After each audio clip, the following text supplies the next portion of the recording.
Yes. Nice. That's one of my favorite Stage 1 boss themes, if you can believe it. Eternity's theme. It's very weird. It's very weird. Like, it's different, but I think it's different in a good way. So here we are, chat. Part 2 of the Omake. Yay! So what are we doing? Well, reminder, I suppose. We'll be looking at characters and grading them and rating them based on how interesting their little manual blurbs are. So, as you can see from the list, we've only gotten up to EOSD, but the protagonist characters, Reimu and Marissa, had an entry in every single main game, so Reimu herself took like 40 minutes, and EOSD had a number of other things as well, because they were in later games. So we're going to be coming down to a lot more characters who only have one entry within Omake text, so, you know. You know.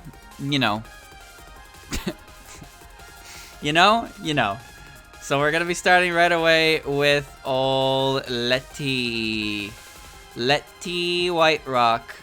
Okay. Alright. We didn't make it very far in 3 hours. Getting through everything between Touhou 1 to 6. Which is hilarious because of all the characters between Touhou 1 to 6, 90% of PC98's characters don't have Omake text. Yet it took 3 hours to get through those games. Impressive, isn't it? Anyway, let us begin, shall we? Letty Whiterock. She has one entry in PCB. Here we go. I shall begin. What winter left behind, Letty Whiterock. The Stage 1 boss, a yokai of the winter season who can be found in places without heat. She possesses the ability to manipulate chill. Letty is happiest during winter. She gets in the way of Reimu and her companions because they threaten to put an end to her time of greatest happiness. However, Letty and her fellow winter spirits, as well as sufferers of hay fever, know well that spring, a season of depression, comes every year. She accepts that fact and never attacks players seriously. When spring comes, she will disappear to unknown whereabouts. So, as we know, Letty is a character who is capable of creating an incident herself if she put her back into it. But she doesn't do that because she understands that spring, the season of depression. We got a spring hater over here, of course. But yeah, Letty doesn't exist outside of winter.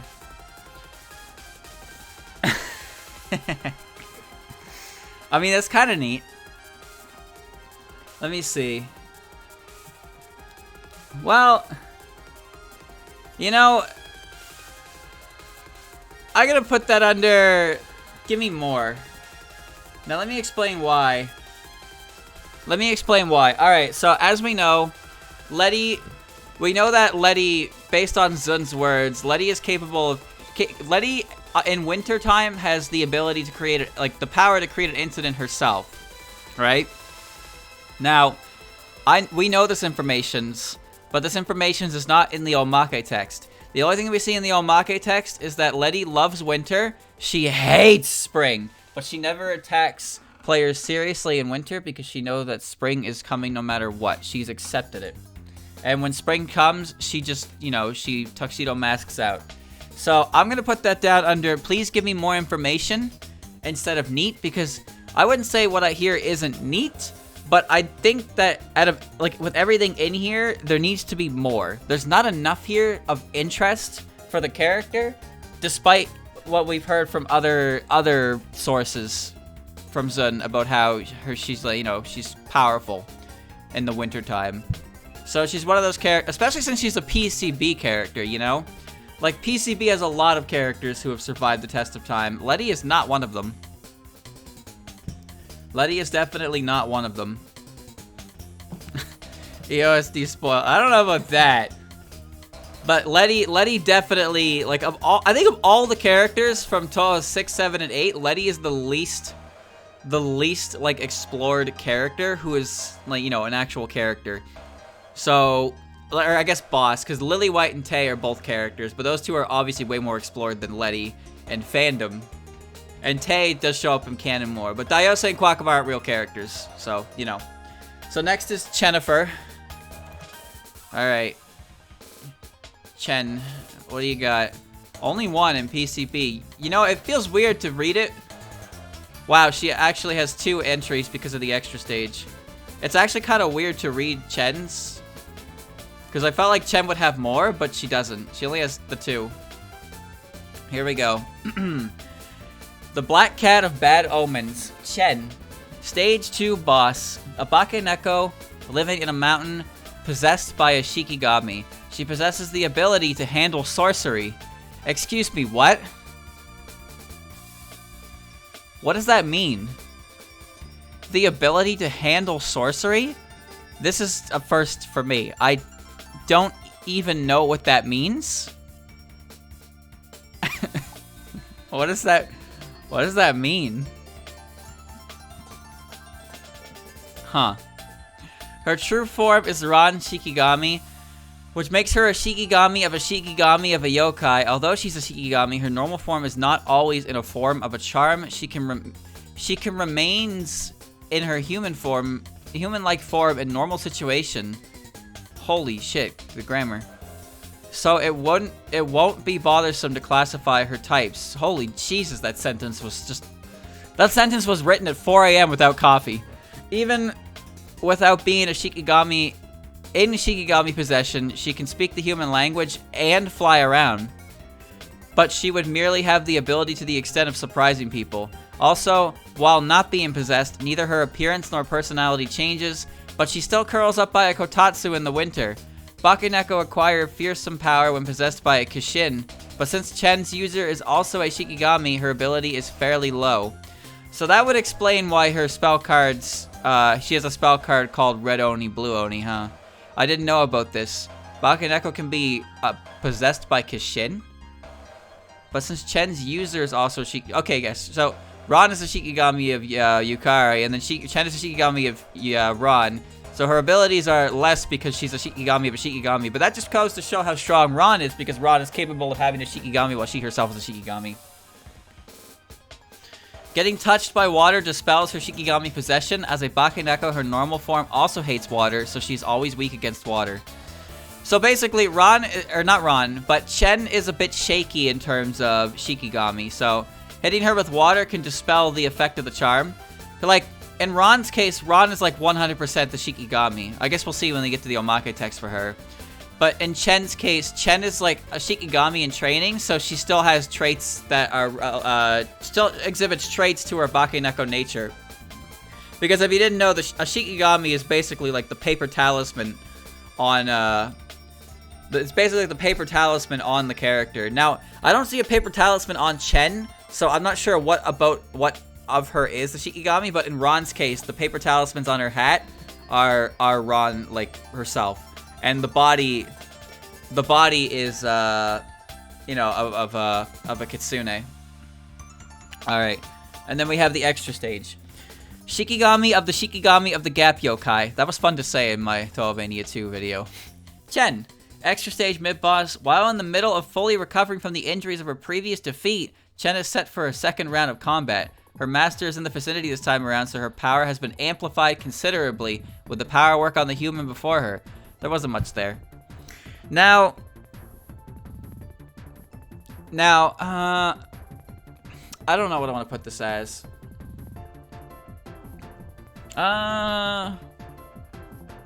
Thinking about it. So what did I learn today? I don't know what the ability to handle, possesses the ability to handle sorcery means. But I know that she's a Shikigami, yep. And she's not a full-fledged Shikigami. So she is affected. She still exhibits traits of the Bakeneko. She's weak to water. I didn't know that Bakeneko acquire fearsome power when possessed by a Kishin. That's new information to me, but that's not unique to Chen. That's Bakeneko lore in general. So I'm going to put Chen under, please, more characterization.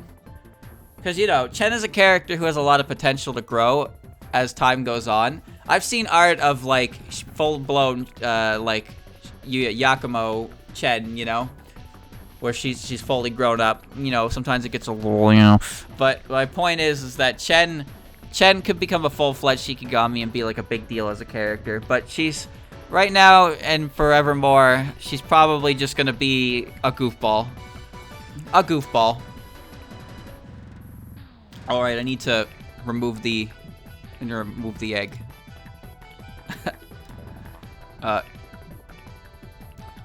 Okay. What the hell did I just grab?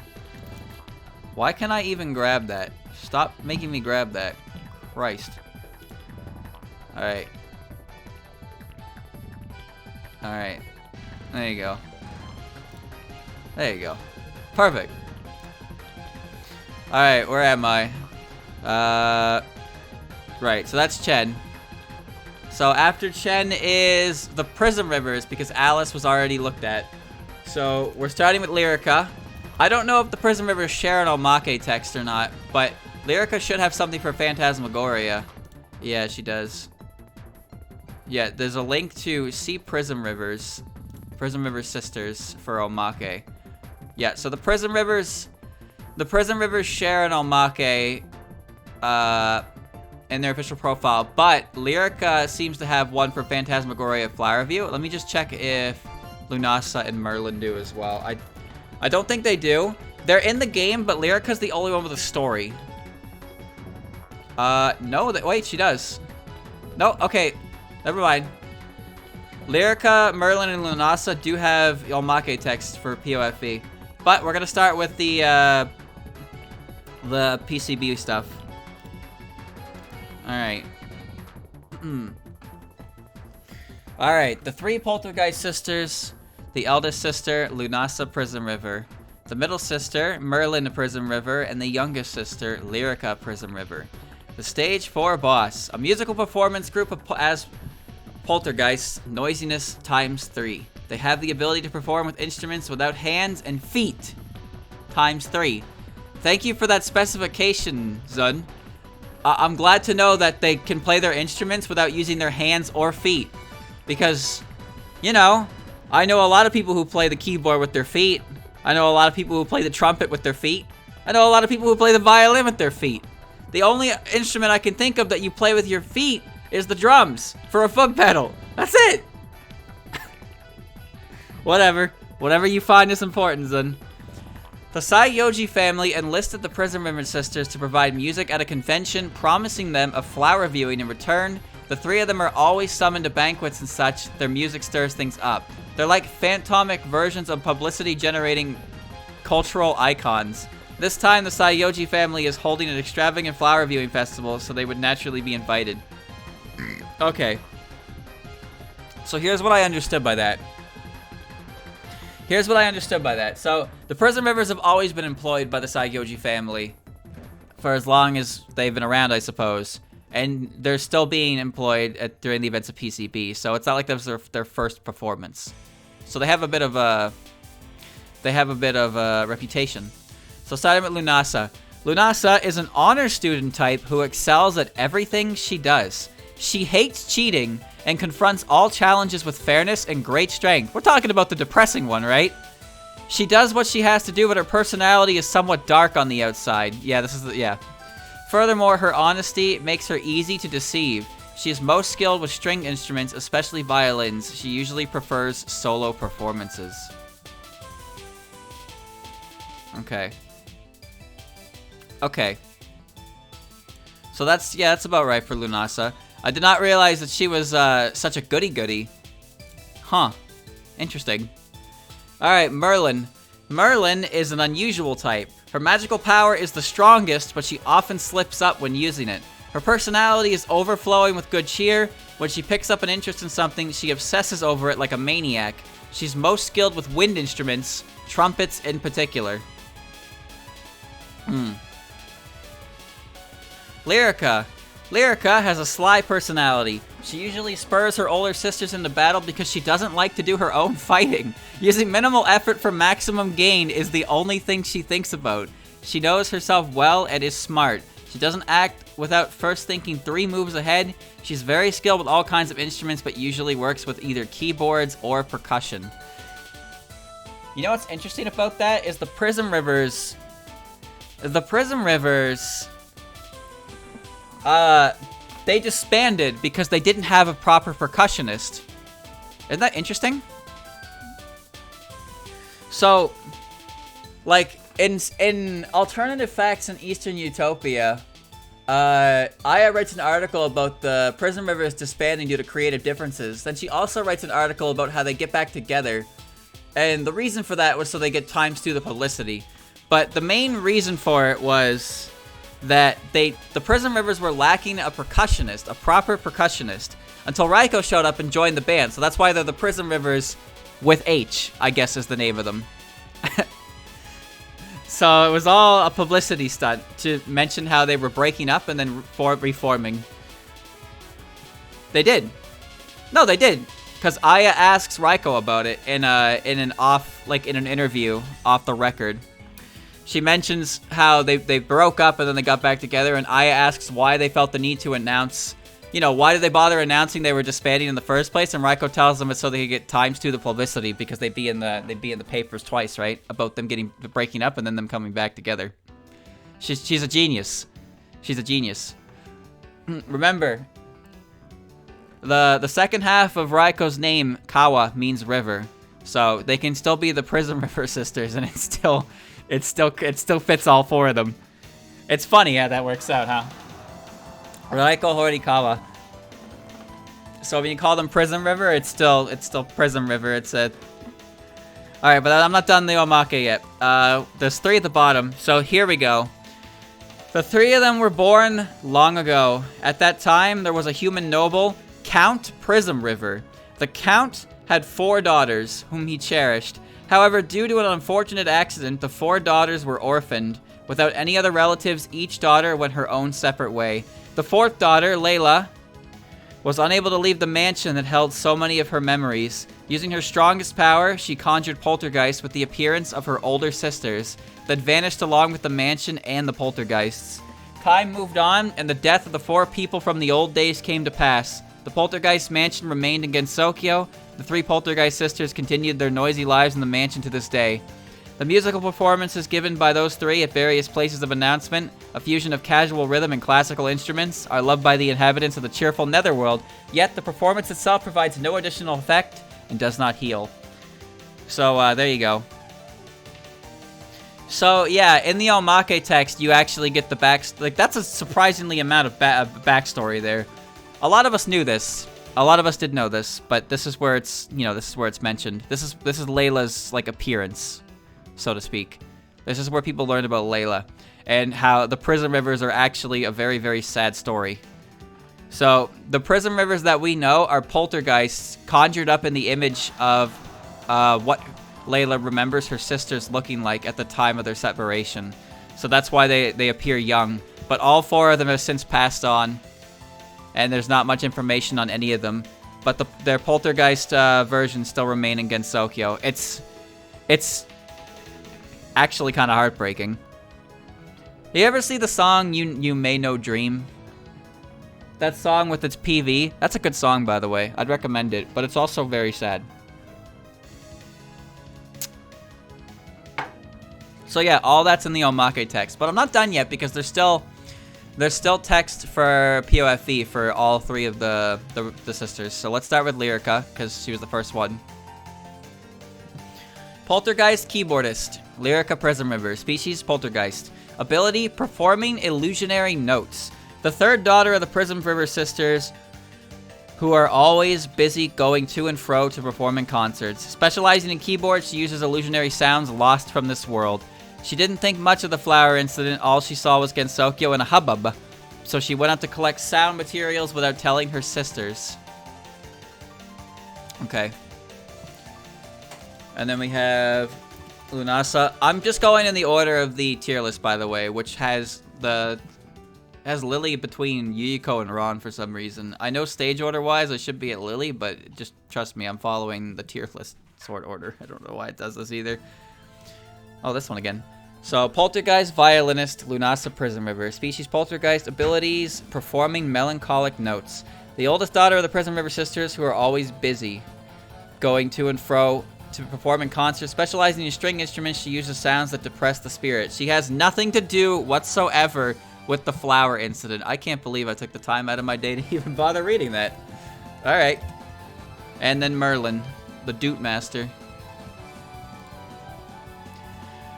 Merlin, Poltergeist Trumpeter, Merlin Prismriver, Species Poltergeist, ability performing Maniac notes. The second daughter of the Prismriver Sisters, who are always busy going to and fro to perform in concerts. Specializing in brass instruments, she uses sound that can uplift the soul. She has absolutely no interest in the flower incident. Okay. Good Omake. very, very good Omake. So, as we know, the way the Prismrivers work is...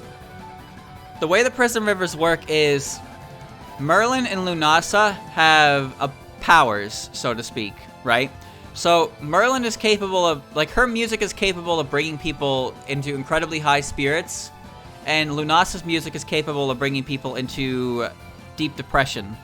So, the reason those two are so... They can be dangerous for solo performances is because... Too much of Merlin and you get a little too excited, and too much of Lunasa and you get a little too sad. So Lyrica exists. Lyrica's abilities don't really do anything in particular, but they act as a balance agent to Merlin and Lunasa. So when all three of them play together, you can enjoy their music without any issue. But if you listen to Merlin or Lunasa on your own, it's going to affect your emotions in a pretty severe state. Lyrica, on the other hand, you can just listen to her jam on her keyboard and you can, just snap along, nod your head, and you'll be okay. So Lyrica, she's like the bass player, Her role is extremely important and underappreciated in the grand scheme of things. But it's very, very important that she is there and part of the music. You know what I mean? You understand what I mean? So with that said...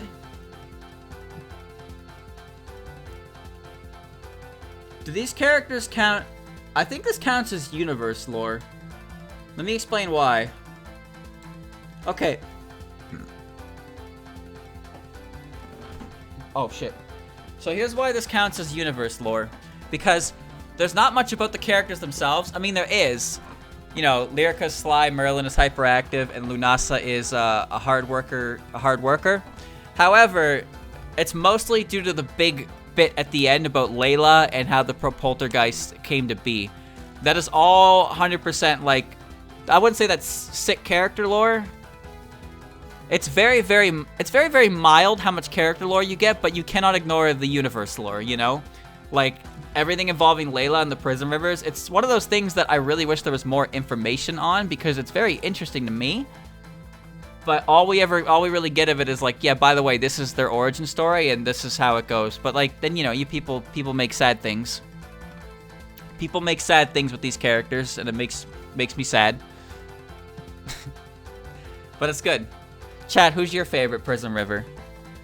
You got 4 to choose from. If you choose Layla though, you're lying. Merudan Prismriver. Lyrica, Lunasa, or Merlin? I like them in the order of oldest to youngest. I like Lunasa, Merlin, and Lyrica. They're all good, though. They're all good. They're all good characters. They're all fun characters. I enjoy them. But the three of them come as a trio, So you don't usually see one without the other two, which is fine by me because I think they work perfectly as characters who are always together. Because that's kind of the whole point of the characters, right? With how Layla created them, Sadness. Anyway, next is Youmu, if you couldn't tell by the music or the order of PCB. So Yomu's gonna have a bit because she's showed up in a few games now. She has... Oh my god. That's 12. Let me see. 1, 2, 3, 4, 5, 6, 7, 8, 9, 10. Okay, not 12, but holy fucking Jesus, their PCB text is huge!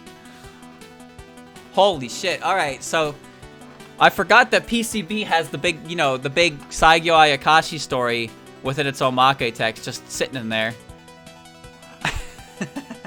Thank you, Ramathal, for the resub. Alright. Alright. You ready? Phantom Human Gardener. What song is this? I know it's a PCB song. Mystic Square. It's the... Okay. Where am I? Phantom Human Gardener. Konpaku Youmu. Stage 5 boss, a being of half human and half phantom. She's both the second gardener for the Saigyouji clan and the guardian of their mistress. Mainly, she possesses the ability to handle sword techniques. Youmu looks after the garden with 2 swords, the Rokanken, a long sword that has the power of killing 10 phantoms in a single strike, and Hakuroken, a short one that can slash down the confusion of enemies. Youmu Konpaku, the former gardener, had been one for about 300 years. I did not know this. But suddenly became a hermit after having made a very young Youmu his successor. Yomu's ability of swordsmanship has still been in progress, so she needs daily practice. Though Youmu herself has no clue where her master is, she thinks of her master's absence as a lesson from him. This time, following the order of the mistress of Saigyouji gave her, she has gathered all the spring's essences in Gensokyo to make the Saigyo Ayakashi bloom fully. Here in Hakugokuro, there are so many cherry blossoms besides the Saigyo Ayakashi, which has never bloomed. The former gardener said, "I've seen the fully bloomed Saigyo Ayakashi before, but this might be the last time." At that time, Youmu had no idea what he meant and why the mistress of Saigyouji gave her such an order. Youmu sweeps the garden of the Saigyouji family. It is said to be about 200 yojana long. The mistress exaggerates, of course. Yojana is a unit of measurement, but I don't know how long that is. This garden has a terrifyingly large amount of cherry trees, where there are attractions for residents all over the netherworld. When spring comes, Youmu is very busy in sweeping. This year isn't an exception, too. The phantoms are really thrilled by the wonderful cherry trees. Everyone said, "I'm happy to be a phantom." On the other hand, Youmu the half-human saw this raving scene and half-sympathized by saying, "I'm half-happy to be a half-phantom." Now all she should do is wait for the blooming of the Saigyo Ayakashi. Alright, so let's dissect that for a second. 1 yojana is approximately 12 to 15 kilometers. Okay, so multiply 12 by 200, and you get, what do you get? You get, what's that? 24,000? 24,000 kilometers? But if that's an exaggeration. I think my quick maths are okay. 2,000 yojana, 1 slash refers to the garden. I guess so, yeah. This is Saki's theme. So let's dissect this. So, as we know, Yoki served the Saigyouji clan. He was the first gardener, the first one to do so, and he did it for about 300 years before passing the torch on to Youmu. Now, we don't know how old Youmu is, but we do know for a fact that Youmu is not 60 years old. And the reason for this is because in the short story written by Zun about the incidents leading up or after, I think it's before POFE, Yukari goes around asking the different humans of Gensokyo if they know why what happens every 60 years, you know, and nobody knows the answer. So Reimu and Marissa don't, obviously, because they're not 60. But since the aging works differently for half phantoms, when she asks Youmu, it mentions that even though she's, you know, she has a longer life by human standards, but she's still not old enough. She's still not old enough to know, like, what happened in the 60-year time frame. So Youmu is not 60 herself, so she's quite young, especially since Yoki seems to be 300 years old. Now, we don't know the age expectancy of half phantoms, but Yoki is an old man, and he's been serving them for about 300 years, but that's not to say he's, you know, it's not like he was serving them right from year 1 when he was born, you know? So, who knows what you can say about their life expectancy. But, here's something I didn't know. I had no idea that Yoki had actually seen the Saigyo Ayakashi bloom before. And it bloomed once before, but this might be the last time. Now, as you're probably all aware, the Saigyo Ayakashi is where Yuyuko's body is buried. So, there seems to be some kind of folklore with cherry trees about how people are buried under them. And I guess they're used as... Well, I mean, they're used as sustenance for the cherry tree. So people are buried under cherry trees, and the cherry trees become, you know, they bloom. So the Saigyo Ayakashi, the first and only time it's ever bloomed was when Yuyuko was buried under the tree itself. And then it never bloomed again. And then Yuyuko wants to see what's under the tree, because in Touhou lore, ghosts aren't aware that they're dead, I guess. Something like that. However, they have a chance to go mad if they come in contact with their physical bodies, which is interesting. The 60-year cycle happens every 60 years. Yuyuko, the thing is that Yukari was trying to remember why it happens because her memory was hazy about it. So she went and asked people, like humans, because yokai exists for so long that 60 years is just like a blur, I guess. Something like that. So, yeah, there's some information there. Yuyuko's buried there to seal it away. I believe she's buried under there to seal its powers, yes. But also, as we know, Yuyuko's ability, the ability to manipulate death is very, very, you know, dangerous. It's hard to say for sure. Maybe Yuyuko's Omake text will shed some more light on it. But I've seen things about how Yuyuko and Yukari actually knew each other when Yuyuko was alive. Now, I actually don't know how much of that is canon and how much of that is fandom. But as you can see, there's a fuck ton of story just sitting in here in the manual text for these three characters, Youmu, Yuyuko, and Yukari. All this is just sitting here in the manual text. Don't ask me why, it is this. I'm gonna move on, though. I'm gonna move on. We'll probably get more information on Yuyuko and Yukari's Omakes. Does she manipulate death because of the tree, or does she manipulate death because of her? I'm not sure. Well, the thing is, Yuyuko finds out what's under the tree at the events of PCB.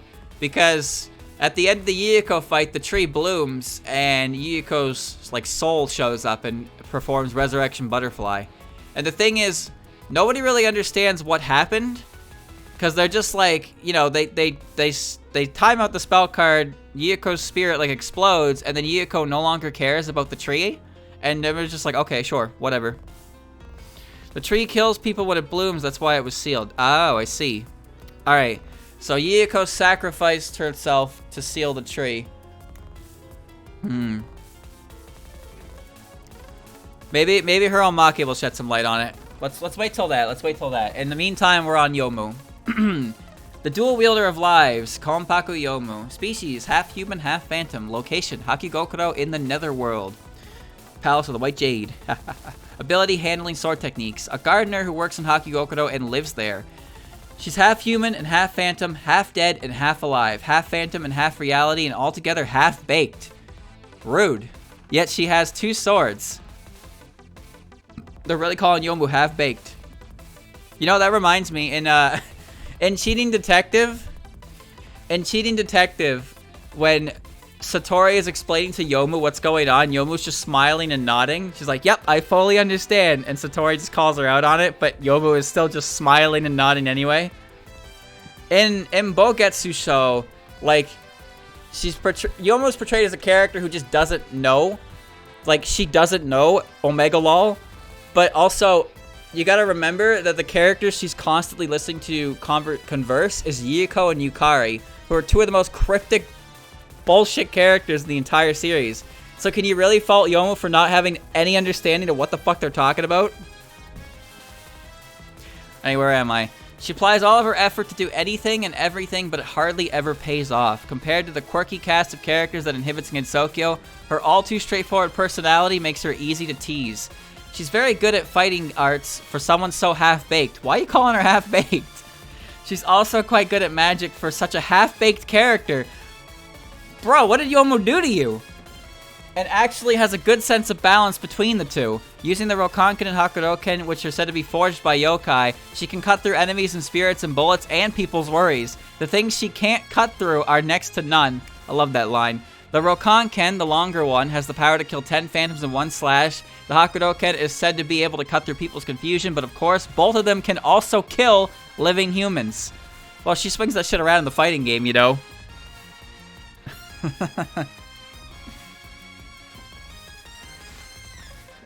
Oh no, Lady Yuyuko, it's completely dark when I close my eyes. I like Youmu. Yomu's personality has taken some shifts, you know? She's very serious and straightforward, but she's a bit of a, I guess she's a bit of a dunderhead, you know? But she's still in training. She probably doesn't try too hard to understand what's going on in the world around her. She's just kind of got a one-track mind. Calling her half-baked 3 times in that Omake. Unbelievable. Next is the Imperishable Night Manual. Half human, half phantom, Konpaku Youmu. A being that is half a human and half a phantom. She's a half human and half phantom in the Netherworld. She possesses the ability to handle sword techniques. She attacks her enemies with Rokanken and Hakuroken. She is a useful girl whose body has 2 half-kinds, human and phantom. She's supposed to be the swordsmanship teacher of Yuyuko-sama. Still, she has to do the work of the gardener first every day. So I've actually seen this in fandom a lot about this, but I had no idea this was canon. So, Youmu is supposed to be teaching Yuyuko swordsmanship, but I guess she never gets around to doing that because she has to clean the garden. She has to do the garden work, and then she has to feed Yuyuko. And then, you know. I don't think I've ever seen a panel in any official medium that shows her teaching Yuyuko swordsmanship. I did not know that was her job. I thought that was fan. She's so immature you can't help liking her because of her straightforward and pure character. Yet she's always made fun by anyone for her nature. The nature of residents in Gensokyo is beyond simplicity. That's a nice line. She's so immature you can't help liking her. That's true. I do like Youmu. Her weapon is serious manners, which may reaches a sense of desperation. The fuck? Notes, this time she will make her trip with Yuyuko. Focus movement is only available when she's alone. It's difficult to master her because of her narrow range of attack and her unique movement of her soul figure. When you use her spell card, you can't move. Besides, her spell card is also hard to use. By the way, you can return the soul figure back to Youmu by changing to Yuyuko. Mastering her is absolutely important when using her. Okay. Where am I? Imperishable Knight. Omake, half human, half phantom. Well, in Bogetsu show, Yuyuko sends Youmu out to like the real world to figure it out on her own, in which she ends up heading to Korindo and like finding a magazine on rockets or something. But Youmu is not like locked at Hakigokuro. She is allowed to go out because she has to go up for groceries and stuff. Because it's Yuyuko we're talking about. But Yuyuko actively encourages Youmu to go figure it out for herself. So it's just Youmu is a bit like, I guess she is a bit sheltered though. Because the only person she's ever had been able to converse with for so long was just Yuyuko, right? Yuyuko and Yoki, but Yoki's no longer around. Alright. Species half human, half phantom ability, handling sword technique. She's the gardener of Hakigokuro, which in the world past death. But actually, she is a swordsmanship teacher for Yuyuko. Okay, so yeah, alright, there it is. Even she herself is not certain whether she is alive or not, or whether she is considered a human. Even though she has a longer life expectancy than humans, it seems that she can experience death, so maybe she is alive. Konpaku's swords were designed primarily for use against spiritual beings, but they still seem to work well against living beings. Yeah, how about that? How about that? Swords are good against living beings. So that's a nice piece of existential dread that our lovable Youmu experiences on the daily. She does not even know if she is considered alive or not, or if she is considered human. However, she can experience death, so maybe she is alive? What the fuck? Alright, cool lore. Next is POFE. Half human, half phantom, and half-baked Konpaku Youmu. There we go with the half-baked shit. Miss half human, half phantom, a gardener of Hakigokuro in the netherworld. She possesses the ability to handle sword techniques. Originally, she's a swordsmanship teacher of her mistress. Knowing that the flowers were in full bloom in Gensokyo, she came to see the scenery. Though she saw lots of phantoms hiding behind the flowers, she pretended not to see them. Yomu's getting lazy. Phantasmagoria Flower View. Half human, half phantom, and half baked. Wow. A gardener of Hakigokuro in the netherworld. Originally, she's the swordsmanship teacher of her mistress. Knowing that the flowers in full bloom against Sokyo, she can watch the scenery, though she saw lots of phantoms hidden behind the flower. Wait, that's the same. The manual text and the Omake text are not one-to-one, but they're essentially the exact same thing. Okay, next is SWR. Half fantasy gardener, Youmu Konpaku, race, half human, half phantom, occupation gardener, place of residence, Hakigokuro in the afterlife, ability, handling sword techniques, personality, doesn't pay too much attention to her own style, tries very hard in many ways. She's straightforward and often speaks her mind, but never whines about anything. You hear that? You hear that? Look at this. Look at this.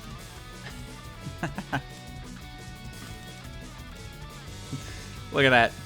That's the Bogetsu image. I like the Bogetsu art. It's very simplistic. It's very simplistic. Okay. Where am I? Oh, whoops. Okay. Bogetsu Sho Youmu Konpaku. Phantom handling sword techniques. A gardener with a sword technique teacher under Saigyouji, having a phantom and a human as her parents. What the fuck? She's a half-human, half-spirit, characterized by a large phantom always at the side of the human figure. Due to her being half-phantom, she has a very long lifespan. A master of dual-wielding, she owns Rokanken, which can kill 10 phantoms with a single strike, and Hakudoken that can cut off confusion in humans. Of course, both can also kill normally. I appreciate that, that informations. I like that informations, like reminding us that swords can kill people normally. Thank you. Thank you, Zun.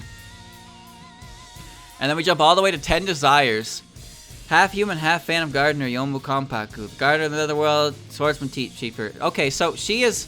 It is drilled into my head that she is the swordsmanship teacher of Yuyuko, but this is just never ever done with. Like, and nothing is ever done with this, huh? She's also busy during her chores as the gardener of the incredibly large Hakigokuro garden. She's straightforward and always on her duty, but very easy to deceive. The phantoms haven't been making much of a fuss these days, so she's somewhat peace-addled. The bizarre spirits that suddenly appeared, divine spirits, were beings composed of the desires of humans. Their existence was transient, so they disappeared quickly, but she went off to investigate, hoping that there would be no more incidents relating to any kind of spirits in the future. Oh, and then we're back. Wily beast and weakest creature. Youmu, half phantom, half human gardener. Yep. The gardener of the netherworld, a bit scatterbrained, she received a report that beast spirits were invading from hell and set out to investigate. The covetous beast spirits plan to devour every last body on the surface world, both physical and spiritual alike. If left alone, they would turn the surface world to a hellish world with a strong feast upon the weak. Who was sending hell's beast spirits out to attack? Why were they doing it? The only way to know was to venture into hell and find out. Well, that's interesting. So, in Reimu and Marissa's Wily Beast and Weakest Creature, Omake, it mentions how Reimu is willingly possessed by the beast spirit because she thinks if it gets bad, she can just handle it. And Marissa is willingly possessed by the beast spirit as well because it would give her additional power that she wanted. But in Yomu's case, Youmu is not possessed by a beast spirit here. In fact, she ends up heading out to hell to figure out what's going on. Yet, I guess somehow she still ends up being possessed by a beast spirit anyway? That's kind of weird that it doesn't mention that, huh? Kind of weird that it doesn't mention that. Alright, Yomu made an appearance in 13 and then 17, but prior to that, her last appearance was in 10.5. I guess 12.3 if you want to play specifics, but Hisso Tensoku is a bit of a special case. You know? Alright, so where does that put Youmu? Very easily in up here, up top, because obviously we have character lore. We got information on Youmu, what she does, how she is, and we also got a bunch of information on the Saigyo Ayakashi, as well as Yoki. So information was also pertained to Yoki, who I guess you can count as like universal lore. But I'm going to put her up top because there was a lot there, because she is one of the main characters, you know. She got to be in a lot of games. And now we're going to move on to her, her master. There she is. Miss Glutton herself. She has, she's got 7. Oh my god! Bro, that is not Omake text. That's a short story. Holy shit, that is so long. Alright, here we go. The Ghost Girl in the Netherworld Tower. Yuyuko Saigyouji. Final boss. Formerly the mistress of the old Saigyouji clan, currently the Ghost Princess. Mainly she possesses the ability to manipulate death. Long ago, there was a divinely talented poet in Gensokyo. He loved nature and spent most of his time traveling. When he became aware that the hour of his death drew near, he chose to begin his eternal rest under the most beautiful cherry tree he could find. That cherry tree has grown even more beautiful since then, charming many people into resting in peace beneath its blossoms. The tree with the mortuary charm developed the powers of a yokai after a while. So this is the origin story of the Saigyo Ayakashi, which I believe is like real folklore. Real as in like, it's folklore that exists in our world, but was, you know, used in Gensokyo lore as well. I think. I don't know. But I've heard the story before about the poet who laid to rest under a cherry tree. Hold on. I got something in my throat. Give me a second here. Referring to the famous Japanese poet, Saigyo Hoshi. That explains Yuyuko's name a lot, huh? Saigyo Hoshi. Saigyouji. Wow. Wow. Had no idea that was his name. That makes a lot of sense, though. 1,000 years had passed. In the garden of the Saigyouji clan, there exists a yokai cherry blossom with a story behind it. It is called the Saigyo Ayakashi. For a long time, as Yuyuko had been there, this cherry tree had never bloomed, even in spring. One day, while browsing through the library as usual, Yuyuko found an old record. It looked so old that it was practically ageless. Within it, the following was written. On the day the Saigyo Ayakashi had reached full bloom, the daughter of the Fujimi crossed the border of the boundary of life and death, in other words, passed away, so that her soul may rest in peace within Hakugokuro. I shall seal the tree's blossoms and hereby fashion these limbs into a barrier. It is my hope that she will never again reincarnate, and thus never again have to suffer pain. Yuyuko had read that breaking the seal on the Saigyo Ayakashi, making it bloom fully, would cause a certain someone to be resurrected. She started gathering spring's essence out of curiosity. Basically, those present in the netherworld are mostly spirit beings. It is for that reason that she wondered about the corpse lying under the Saigyo Ayakashi with great interest, going as far as to consider breaking the seal. Her ability only enables her invite people to their death. Bringing life to something already dead would be a first. Thanks to an all-out effort put forth by Youmu the gardener, every cherry blossom bloomed perfectly. Every cherry blossom except the Saigyo Ayakashi, which still bordered on blooming. But by that point, Gensokyo Spring had almost been completely drained. No one would have imagined that a living human bearing a tiny drop of spring would visit. A battle for the last remaining bit of spring ensued. Perhaps it was because of her carefree afterlife, or maybe the record had aged beyond recognition, but Yuyuko ultimately failed to realize that the girl who was written about in the record was herself. In the beginning, Yuyuko only possessed the ability to manipulate departed souls. Unconsciously, that power grew stronger, that eventually she possessed the ability to invite others to death. Terrified by her own ability, she committed suicide. After becoming a ghost, she thoroughly forgot everything about the time she was alive, and started to enjoy being able to invoke death. The reason Yuyuko can neither reincarnate nor vanish is because of the seal on the Saigyo Ayakashi. Once the boundary is breached, the time that was frozen will continue to flow, resulting in her death again. Reviving the corpse will destroy Yuyuko's ghost, so it's no wonder that the near success of the revival ended in inevitable failure. After all, Yuyuko is not able to manipulate anything but death.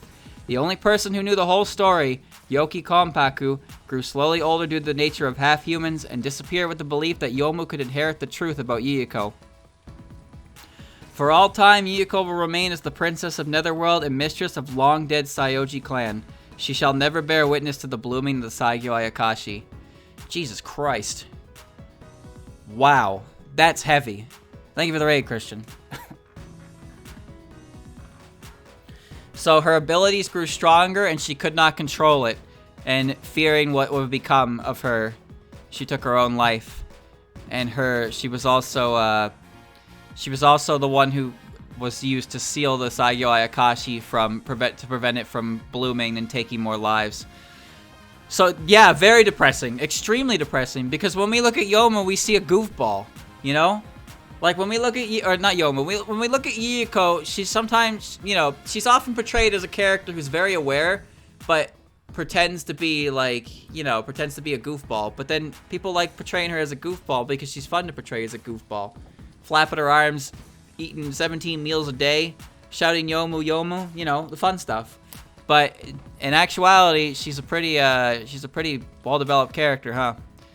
And this is all in the Omake. This is all the Omake text.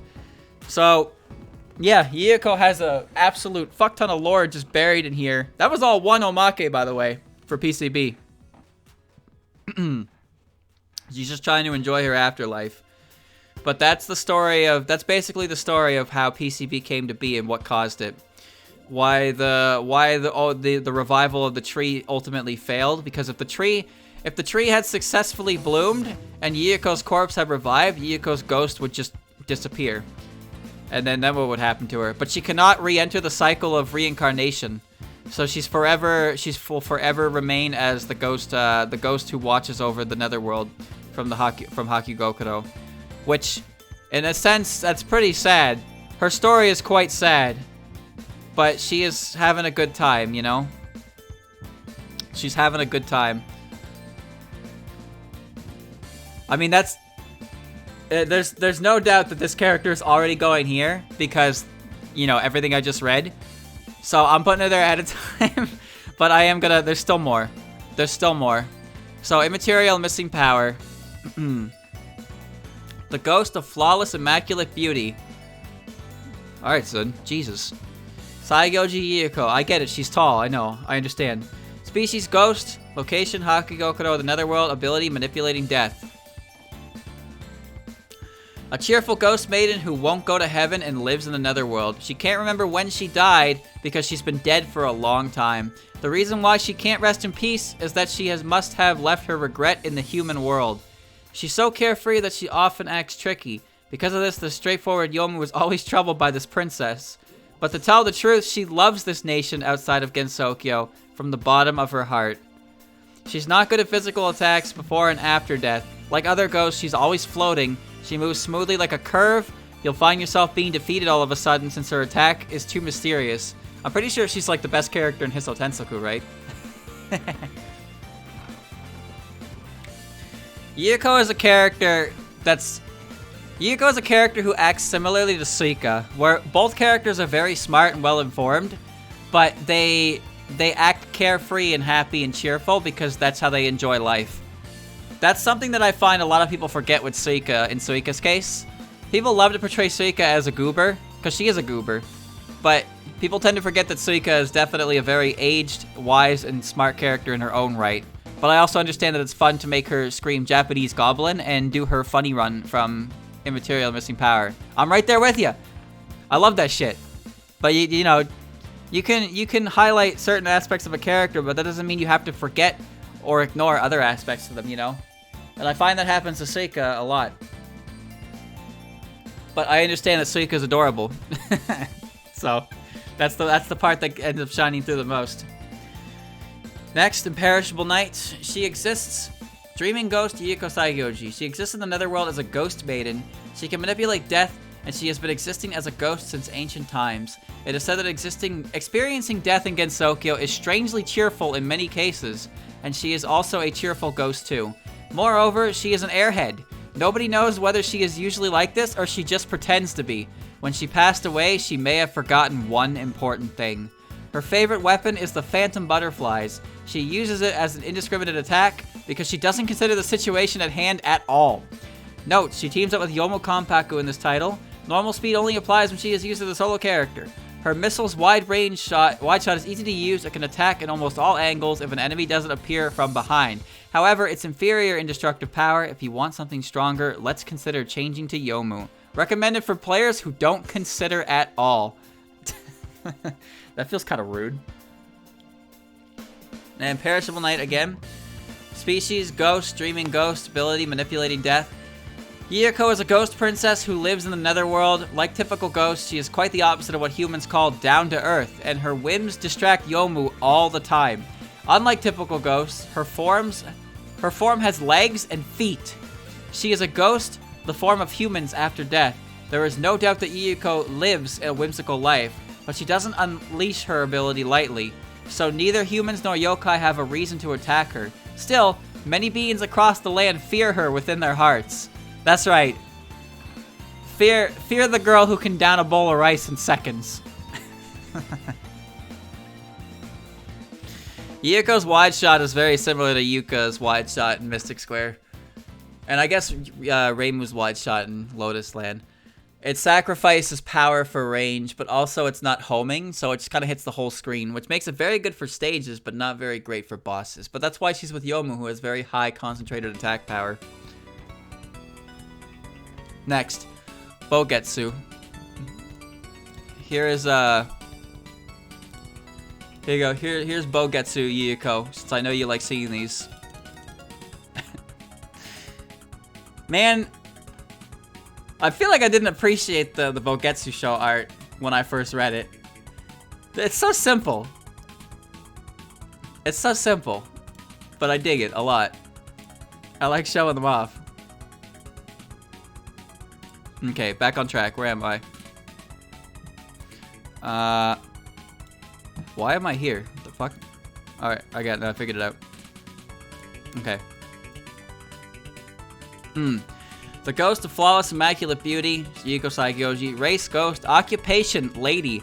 Residence, Hakigokuro in the afterlife. Ability, manipulating death. Personality, an airhead, but has an incredibly calm demeanor. And Bugetsu Show. Yuyuko Saigyouji, the ability to manipulate ghost/death. A young, ladylike ghost. Saigyouji has remained a ghost for more than 1,000 years in the netherworld. Young, by the way. She has between a unique and a very easygoing personality. She is either always profound or thoughtful, as it is difficult to have a conversation that does not have discretion with a spirit. Not only can she manipulate the death of others, there's also a possible fact that she can manipulate ghosts after they die, and she seems to have been ordered by the Yama to manage the ghosts. This is something that I knew. It's her job. It's her job. And then we have 10 desires. First stage boss, Enlightened Ghost, Yuyuko Saigyouji. Yuyuko is a ghost princess who lives in the netherworld and is Yomu's mistress. She doesn't have too much of an interest in divine spirits, but the direction in which the divine spirits are headed intrigued her a little. This direction was Myoden Temple, a temple that was just recently constructed. It was a place for those who wanted to meditate to suppress their inner desires, but for divine spirits, which are the essence of desires, to congregate there, it surely didn't seem like the content of a typical temple. And it happened when she was thinking about that. Some humans were intruding her properties to investigate about divine spirits. After seeing them, she was relaxed that there was no need for her to do anything and decided to continue with her flower viewing. So, let me explain this a little bit. So, as you know, in the events of Touhou 12, after the Myoden Temple is returned, they return because Byakuren comes back, which, by the way, Kaneko had a hand in building. Byakuren chose to build the Myoden Temple above the Divine Spirit Mausoleum because she felt an ominous power and she tried to suppress it by building the temple over top of it. However, what Byakuren ended up doing was causing the Divine Spirit Mausoleum to awaken, which caused Miko to wake up. And then all these desires, these divine spirits, started heading towards the temple because in actuality they were heading towards the mausoleum because they were heading towards Miko. So yeah, I say it a lot, but the events of Touhou 10 to 13 are all interlinked, which is really cool. How something that happens in Touhou 10 directly leads to Touhou 11, Touhou 11 directly leads to Touhou 12, and Touhou 12 directly leads to the events of Touhou 13. It's cool. And then after that, like, it doesn't work. The main games don't do anything quite like that again. Like 14 just kind of happens. 14.5 leads into 15, but 15 doesn't lead into 16. 16 doesn't lead into 17. 17 doesn't lead into 18. Like they're all independent incidents. But I think it's cool how Touhou 10's like incident directly. Well, I guess not directly, but it leads to the events of Touhou 13. So it's a string of 4 incidents in a row. In a way. Oh my. Hold on. Look at this chat. There's a lot of art here that you just don't see. There's a lot of art here you just don't see. That's Bohemian Archive in Japanese Red, the illustration of Yuyuko. A lot of the written works have illustrations that are just like you don't even really get to see them, but they look like that and they're adorable. All right, and next is, you know it, Lily White. Oh, Lily White's part of that image with Daiose and Kwakama. Here we go. Here we go. Oh shit! There's actually 2 things in here for Lily White. There's 2 things in here for Lily White. Perfect Cherry Blossom and Phantasmagoria Flower View. All right. Fairy Hail to Spring, Lily White. Stage 4 mid-boss. She's a fairy who appears when the spring is approaching. Mainly, she possesses the ability of announcing that spring has come. Within the game, she uses neither words nor spell cards. Her ability is only a little stronger than minor characters. She checked above the clouds since spring did not come no matter how much she waited. When she did so, spring had already arrived there. She only wanted to announce that spring had finally arrived above the clouds to humans in front of her, but to Reimu and her companions, it unfortunately appeared as a hostile attack to them. Oh no! No! You're telling me Lily just shows up to announce spring? And they blow her up? Unbelievable. And then Phantasmagoria of Flower Review. When a fight has gone on for a long time or has been stalemated, Lily White, the Fairy Herald of Spring, appears on both players' field at the same time. She will release a large number of large bullets and white bullets before she leaves. Annoying. She can be shot down, and if you do, a large number of EX attacks will be sent to your opponent. Even after leaving or being shot down many times, that annoying special fairy continues to reappear. Damn, alright. Kinda mean. Alright, well, where's that put Lily? It puts Lily in the please give me more Lily text.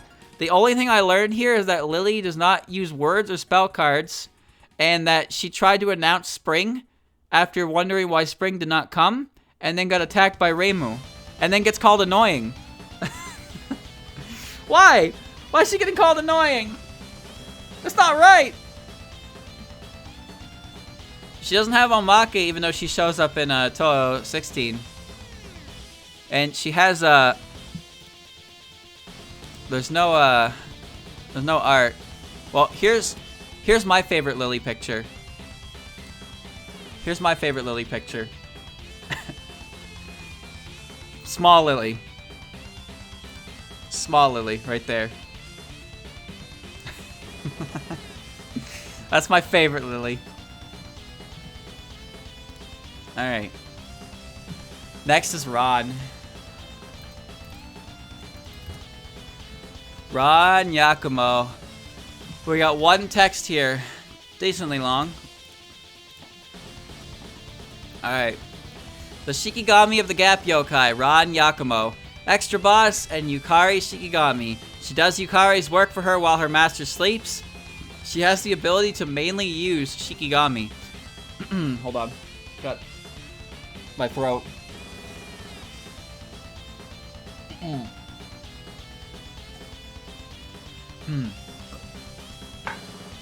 Goodness. Yukari sleeps 12 hours per day and is only awake from sunset to midnight. Mood. On top of that, she hibernates through winter. Because of that, Ron takes care of Yukari's work while she sleeps. Ron has been a Shikigami for quite a long time, so she's more powerful than ordinary yokai. For that matter, she has enough power to possess her own Shikigami. Perhaps she has already forgotten that she herself is a Shikigami. Every year when cherry blossoms are about to bloom, she visits the netherworld for flower viewing. The cherry blossoms this year feel very pleasant. Just as she was considering that, some living humans dropped in. She watched them with interest for a few moments. She later heard that her Shikigami had been defeated by them, so she plotted a little revenge. Her true form is a fox-turned yokai, like Chen. Her shape is unchanged and she has a well-sociable personality. Even without looking closely, it's obvious that she has several tails. As a matter of fact, when it matters, she has plenty of power ever since she uses her true form. Through all these events, her master continues to sleep. Oh, man. Alright. Someday we'll get something for Ron. Someday. Ron does not exhibit much in the way of free will. So she doesn't show up very much, despite her being an insanely popular character. But she might just be popular because she's a big, tall fox lady with big booba. And you know how weebs get. You know how weebs get when they get with the motherly vibe mixed with animal characters. Y'all motherfuckers get weird. Kitsune grow one tail every 100 years, putting her minimum age at 800 years. Well, she's a 9-tailed fox, is she not? How many tails does Ron have? Surely she has 9, right? She's got a lot of them. I can't really count. Let me see. 1, 2, 3, 4, 5, 6, 7, 8, 9. I see 9. I see 9, so why is it putting her minimum age at 800 years? I can count 9 in her image. 1, 2, 3, 4, 5, 6, 7, 8, 9. Yeah, what the fuck? Chat. This is 9, right? Like, there's 9 tails here. I'm not crazy, right? I don't know if you can see my mouse or not. But, okay, yeah. So we got 1, 2, 3, 4, 5, 6, 7, 8, 9. That's 9 tails.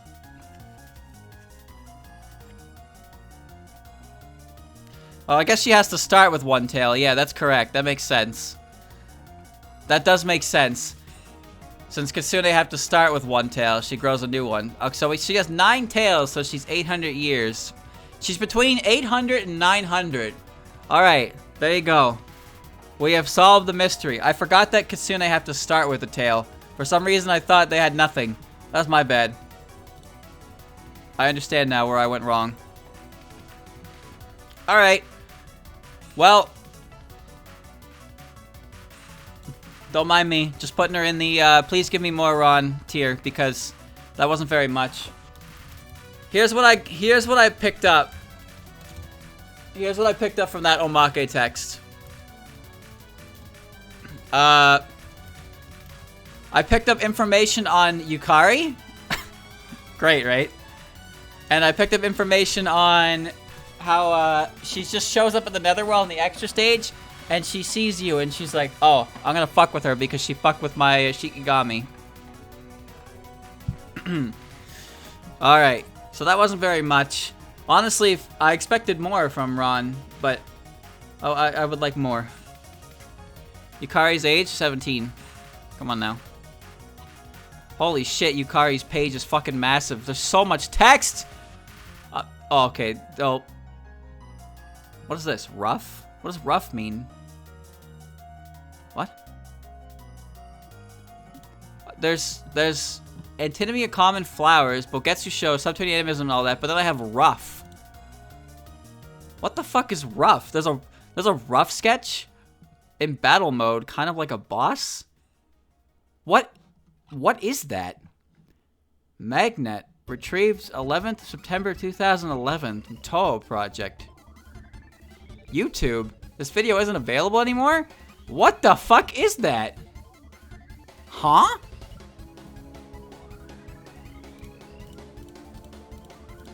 Okay. That's a big sentence. Oh god. Alright. Alright. Alright. Perfect Cherry Blossom. The mastermind behind the spiriting away.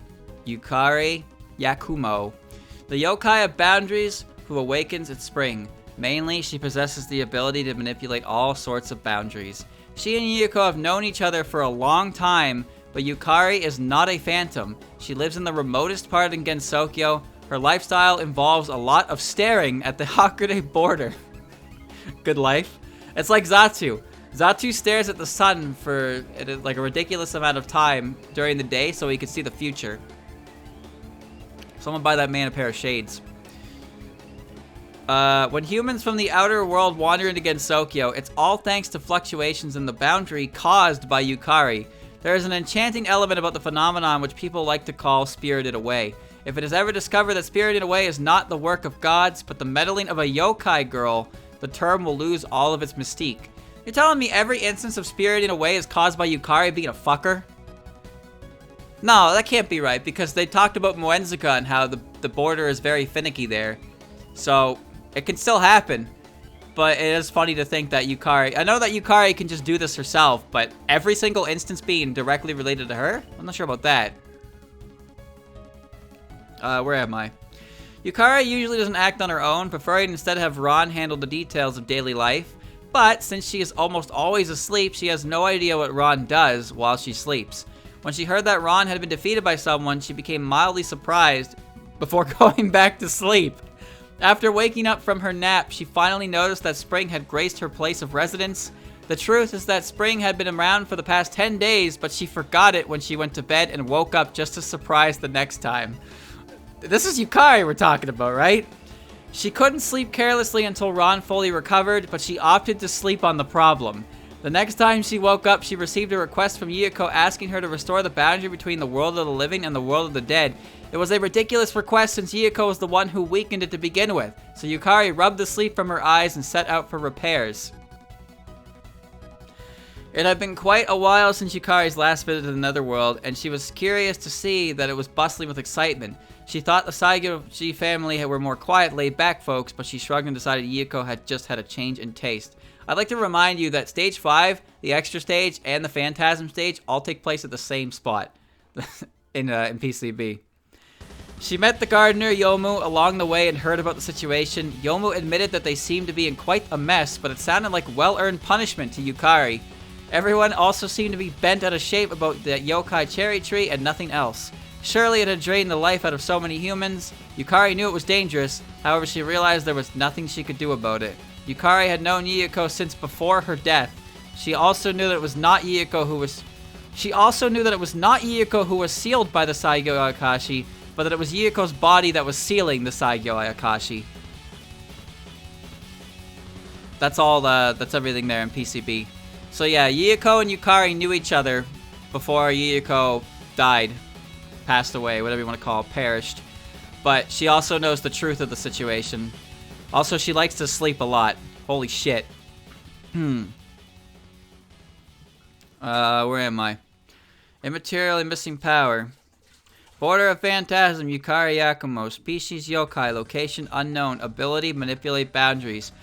A yokai living in Gensokyo, as these letters, tell. What? Okay. She is dubious and suspicious. There's no situation on those letters. I don't know what that says. It is said that she lives in a mansion located at the edge of Gensokyo, but nobody knows where it really is. It's a mansion, huh? For some reason, she knows a lot about the outside world, too. That makes her very suspicious.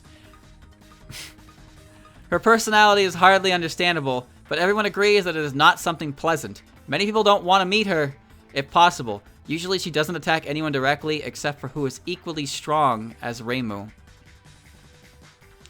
Her fighting style is completely different from a human's measure. It's neither fast nor heavy hitting. It is uncertain whether she is really tough or not. Her attitude makes you think you're being teased by her, which is really irritating even if you manage to defeat her. However, no one can match her in sincerely caring about Gensokyo and loving it with all of her heart. Oh. Imperishable Night Manual. Yokai of Boundaries. Yukari Yakumo. A yokai living at the edge of Gensokyo. Alright, by the way, if you didn't know, I'm going to show you something that you may or may not know. But check this out. This is Yukari's in-game official finalized portrait in Imperishable Night. Do you notice anything missing? Do you notice anything perhaps missing there?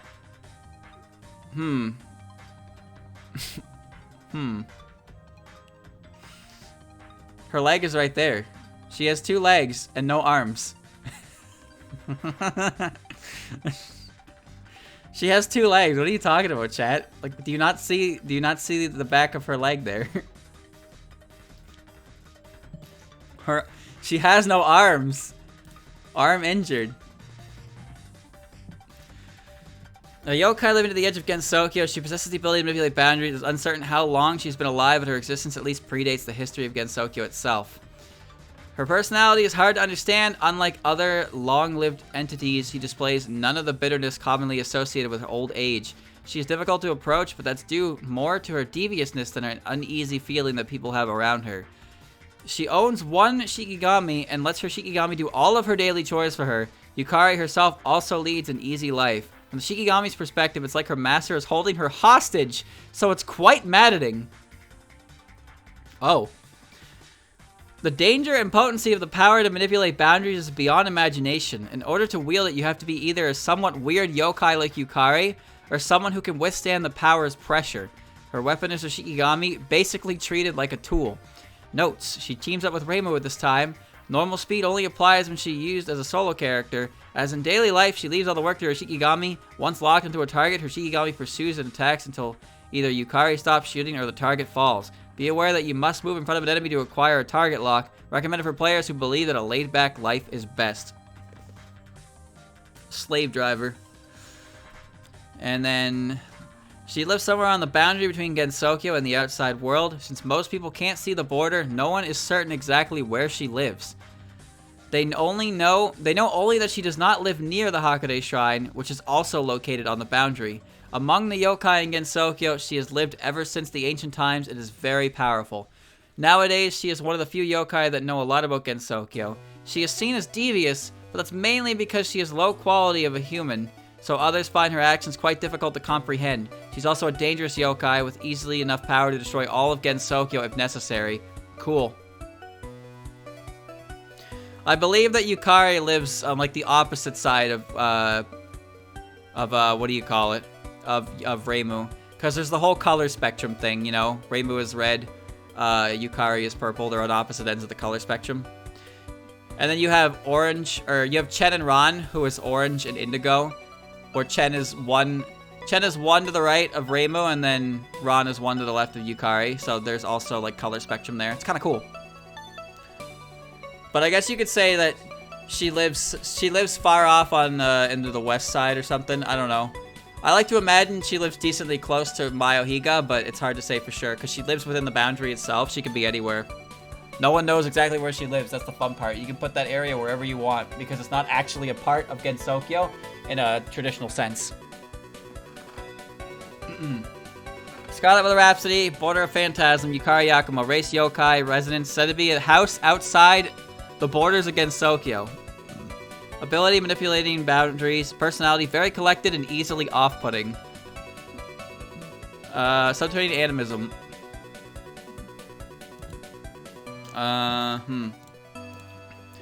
Yokai boundaries, Yukari Yakumo, you know the drill. A yokai who comes and goes where she pleases. No one ever seems to know where she is. This time, she made yin-yang orbs that let you talk to her. Since the underground yokai have built up a society separate from that of the yokai above ground, she doesn't seem to want to interfere. The sudden appearance of the vengeful spirits puzzled her. She didn't want to turn it to some major event, so she sent Reimu, who had relatively little influence on things, to investigate. Yeah, so there's a pact basically between the yokai above ground and below ground to not, you know, it's like a non-aggression treaty, I guess. They try not to mess around with each other. So obviously Reimu is the main character, so he's gonna go solve the incident anyway, but how Reimu is, you know, spurred into action is by Yukari's methods. Because if Reimu, it's kind of like how the humans are sent towards the 15, like the moon, to fight Junko. Well, I guess not really, because that's a bit different. That's because their human nature makes them able to fight back. But in this case, it's just like Yukari just picked the easiest character to send to figure out what's going on without causing like a political shitstorm, I suppose. Then we have Bugetsusho. Yukari Yakumo, yokai manipulation of boundaries. A yokai living somewhere in the boundaries of Gensokyo. Has an inhumane and suspicious personality. When humans sometimes wander into Gensokyo, it is thought that it is her who makes holes in the boundaries. Though having a Shikigami, Ron Yakumo, and is an extremely powerful being even within yokai, she does not prey on humans recklessly. Has another lazy personality. She made yin-yang orbs that let you talk to her. Well, obviously Yukari is acquainted with the Hakude Shrine stuff because the Hakude Shrine maintains the border that was created by her. And Misumaru is the god who created the yin-yang orbs for the Hakude Shrine.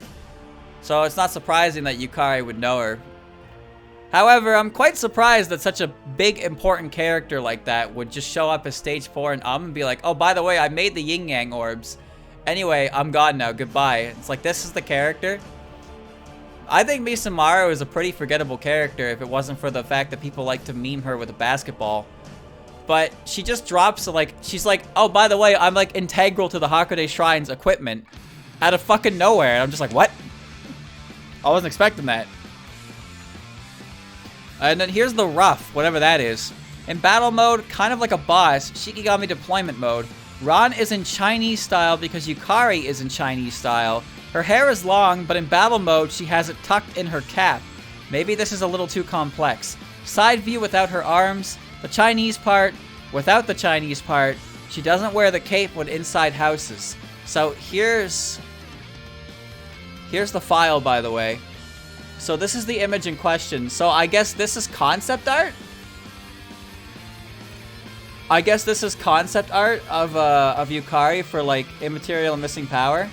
Because as we know, Yukari's outfit in PCB is very different from her outfit in later games. It's closer to Ron's.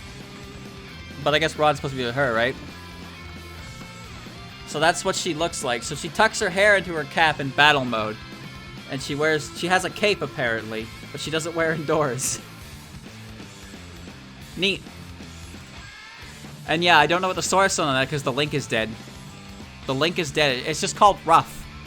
And the link is to like Magnet from over 10 years ago to a video that no longer exists. And then Antinomy of Common Flowers. Elusive and two-faced yokai, Yukari Yakumo. That's one of two choices, the worst two possible, carefully crafted with malicious intent. That's a quote. A gap yokai who can manipulate the boundary between anything and everything. At the same time as the perfect possession incident, she begins to take action. Is she truly the mastermind behind this incident in the end? By controlling boundaries, she can set forth a variety of rule-breaking attacks. There's no way to predict what will fly out behind a gap.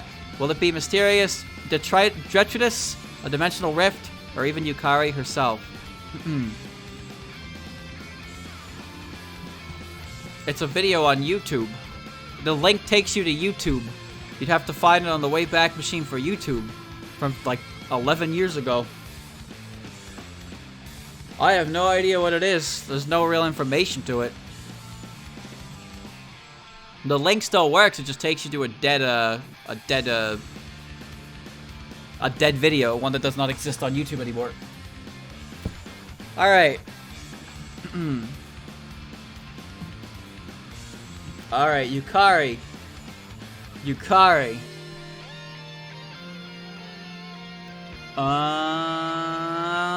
Baba Booey. I gotta put her up here. What's the song? This is from Double Focus. This is the final boss fight, where you fight the final boss with powered up Aya. So we learn about Yukari's relations with Yuyuko and PCB, of course, how she manipulates the boundary. We know that. So that's like universe lore, but also we learn a bit about her as well. This wiki page is fucking massive, by the way.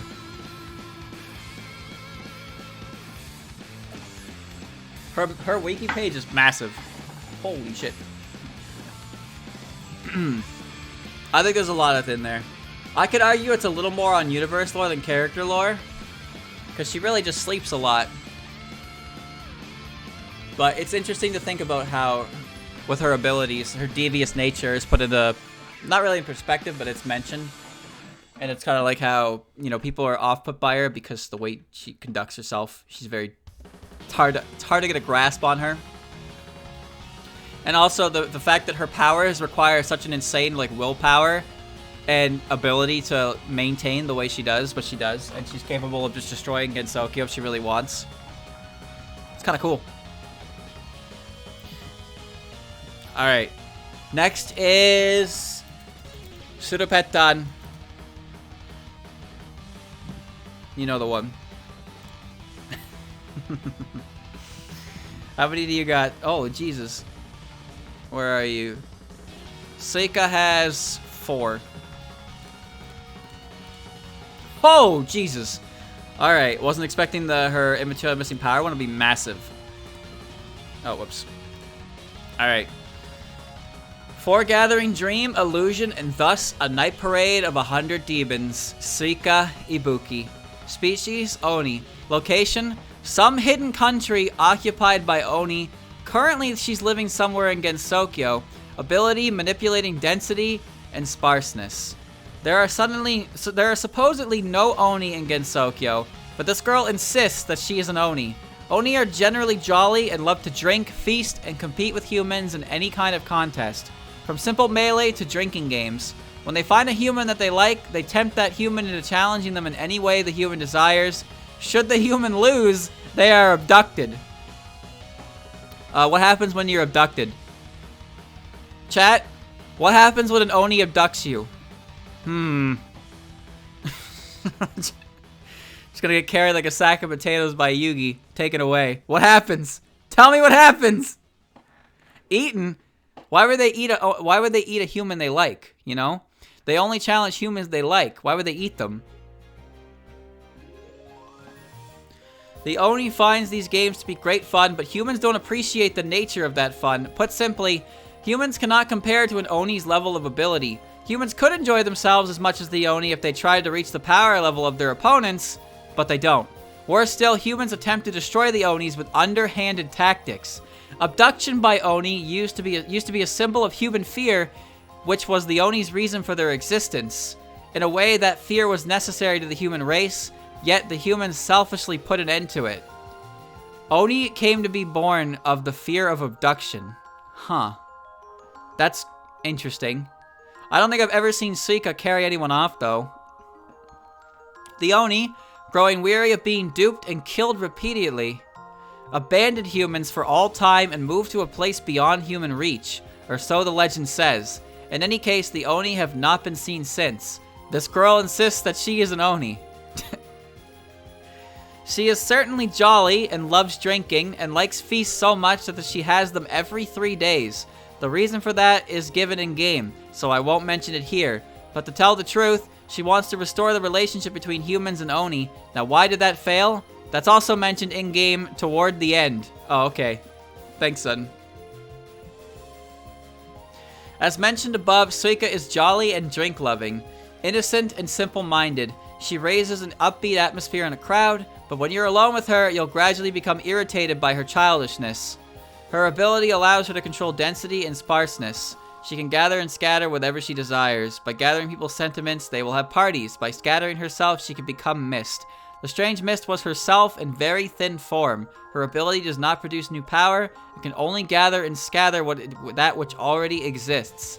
But it can also transform one thing into something completely different. It's kind of close to creation in that way. The long-lost power of the Oni is truly exceptional. Her physical ability is outstanding as well. Her strength, speed, and magical power all far exceed that of a human's. Her sole weakness is her small stature, but she compensates for that in many ways. Since she loves competition against humans, she is quite tough even when she is drunk. That is to say, the more drunk she is, the tougher she becomes. Or rather, there's hardly a time when she isn't drunk. Well, there you go. There you go. So she has the ability, she has the ability to gather people's sentiments, which is how the entire events of Immaterial Missing Power happen. But she cannot make something out of nothing. She can only gather what exists, but she can transform it into a different shape. That's kind of neat. It kind of reminds me of the character, I guess, from My Hero Academia. You know the girl who can convert her own, like, you know, her own sugars or whatever it is into whatever she wants, as long as she knows how it's made up. It's kind of like that.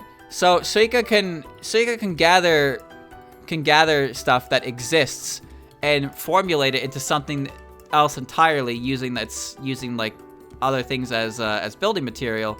But that's not something she ever does, huh? I don't think I've ever seen Suika convert something into something else. But also, I don't really understand how one gathers sentiments. That doesn't make any sense to me. How do you gather somebody's thoughts from within them in one place and make them, like, how does that even work? It's kind of weird. It's kind of weird. All right, where am I? All right, that was the element here. Missing power. But also, here's a rough. So here is an official Zun picture of Suika. This is official Zun art you're about to see of Suika. This is a sketch of her, front and back side, and in color. So as you can see, it's pretty accurate to how Alphys ended up portraying her. It's not too different. But I don't see the square ones behind her. But that's about, you know. See, the thing is, when it comes to fighting game characters and spin-off characters, there's not a lot of instances where Zun has actually drawn the characters himself. Like Kokodo, for example. I don't think there's a Zun Kokodo in existence. But there's a rough sketch of Tenchi. There's a rough sketch of Jun. There's a picture of Tenchi. So there's a few fighting game characters that Zun has actually done art for in one manner or another. But when it comes to like the actual characters in the game, they're done by other artists, so you don't really ever see Zun's style for them. It's neat. Alright. So where am I? For gathering Dream Illusion and thus the Night Parade of 100 Demons, Suikabuki, her pose is different from all the other characters. I tried to make her grandiose, like a boss should be. I really brought out her liveliness. She may not look very Oni-like, but for me, the chains are the mark of an Oni. The circle is for nothingness, which signifies diffusion. The triangle is for harmony or collection. The square is for permanence and stands for the self. So yeah, her shapes have meaning if you didn't know. Scarlet Weather Rhapsody, Tiny Night Parade of 100 Demons, Suikabuki, race Oni, primary residence unknown, comes and goes as she pleases. Ability, manipulating density and sparseness. Personality, impulsive but simple. And subterranean animism. Tiny Night Parade of 100 Demons, Suikobuki. Species Oni, manipulating density. One of the Oni who lived underground. She spends her days above ground now, but it is not known where she lives. She heard rumors that something was going on underground, so she tried going along with Yukari's scheme. She did think about going to see what was happening herself, but this way looked fun and it was convenient, so she was pretty impressed with Yukari's technique, which let her tag along while having a drink. Oh my god.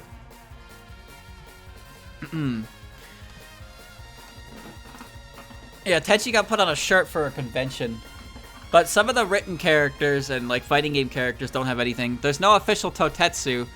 It's funny how there's an official Jun art, but it's like kind of a like an accident, so to speak. Like it exists as part of like a fortune, where Shion doesn't exist. But it's okay because the more Jun in the world, the better. All right, so where am I gonna put her? Where am I gonna put her? What did I get out of her? Well, the Omake text told me to play the game twice. So, I'm actually going to put her up top anyway. And the reason for that is because it explains why the Oni left against Sokyo. Because they were sick of the human shit. But it also explains a bit about the character herself, her nature. But also, it kind of leaves out details. It kind of leaves out details about why she was doing the things she did. You know, actually, I think I kind of want to put her... Why is she still around? Why did she stick around? You know what? I'm gonna put her down here in Cool Universe lore. Now, my reason for that is because there's not much about her herself. There's not much about her herself in there. There's some aspects like her personality, but not really why she's still... Well, I mean, it does say she's still around because she wants to repair the relationship between humans and Oni, but all the information on that tells me to go play the game instead.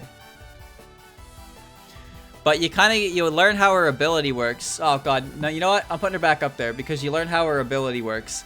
I didn't know she had the ability to create something new out of materials, like alchemy. Why is Lily an egg? What are you talking about? What? That's just Lily, dog. Wait, what? What are you talking about? Alright, next is Touhou 8. Time for Wiggle. Lily comes in many shapes and sizes.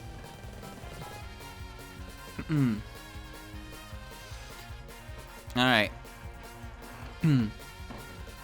Wriggle's gonna have... Oh, she has 2 texts. She has demo text, apparently. Alright. Wriggle Nightbug. Wriggle Nightbug. First stage boss, a yokai firefly. She possesses ability to manipulate insects. Certain insects have poison.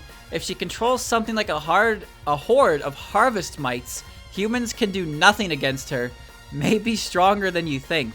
Now that's from the demo. This is from the full game. Stage 1 boss, a bug of light wriggling in the dark. Wriggle Nightbug. Species, yokai insect. Ability, manipulate insects.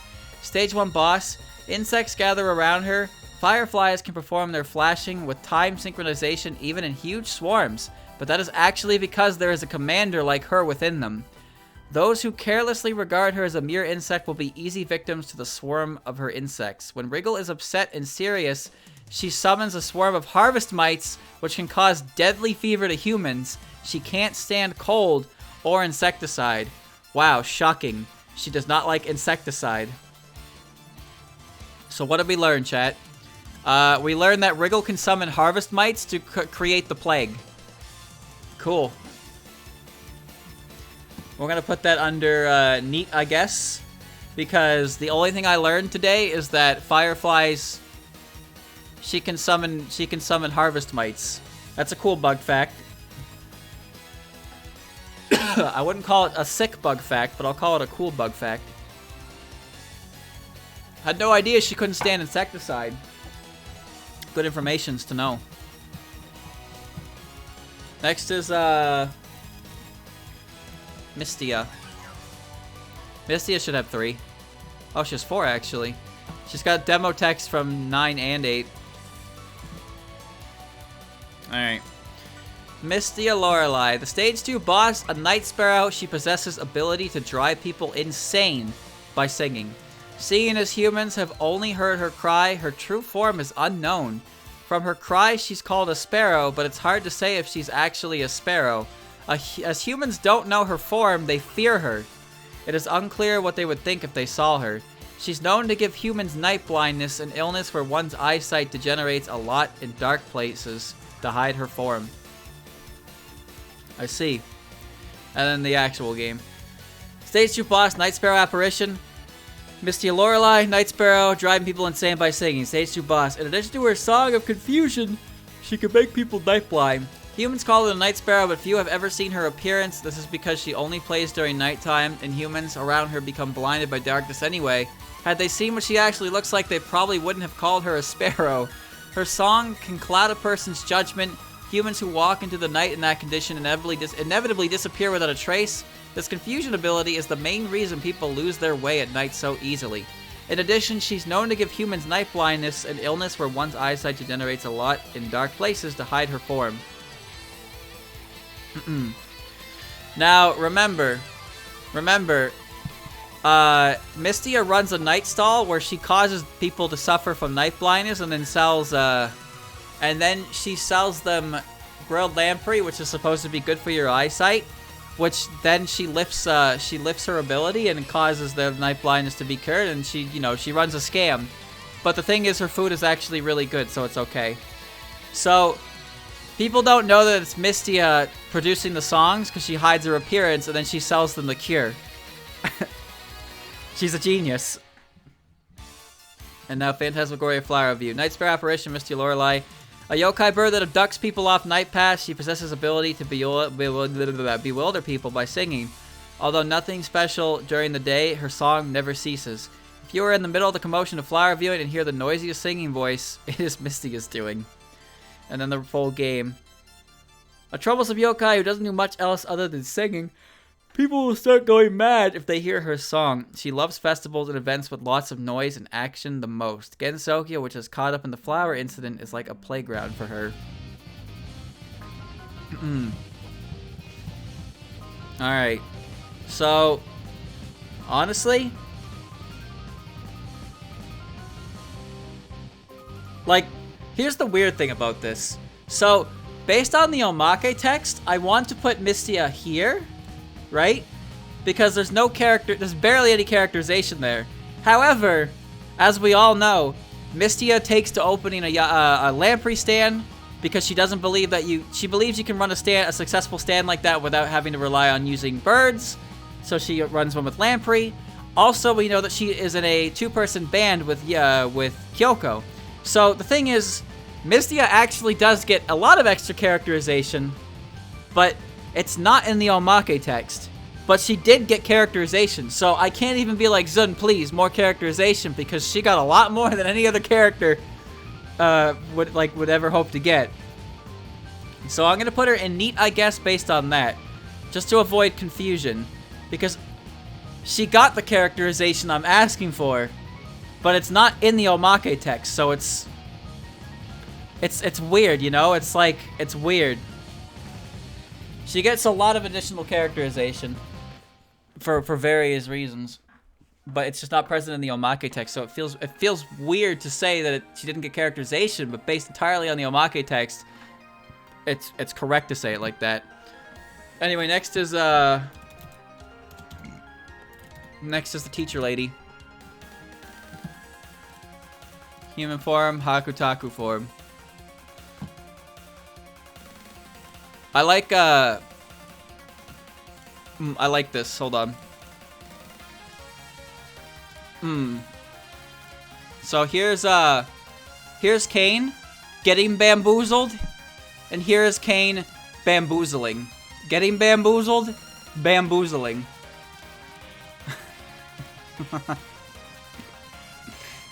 Her hat comes off and her horns come out. Alright. She has 2. But she's not in POFV. Nothing on her beast form, huh? Kane Kamishirasawa. Stage 3 boss, half human, half beast. She has the ability to eat, conceal history, and the ability to create history. I don't mean to brag, but everyone has the ability to create history, Kane. It's called existing. The former of two abilities belongs to her human form, the latter to her beast form.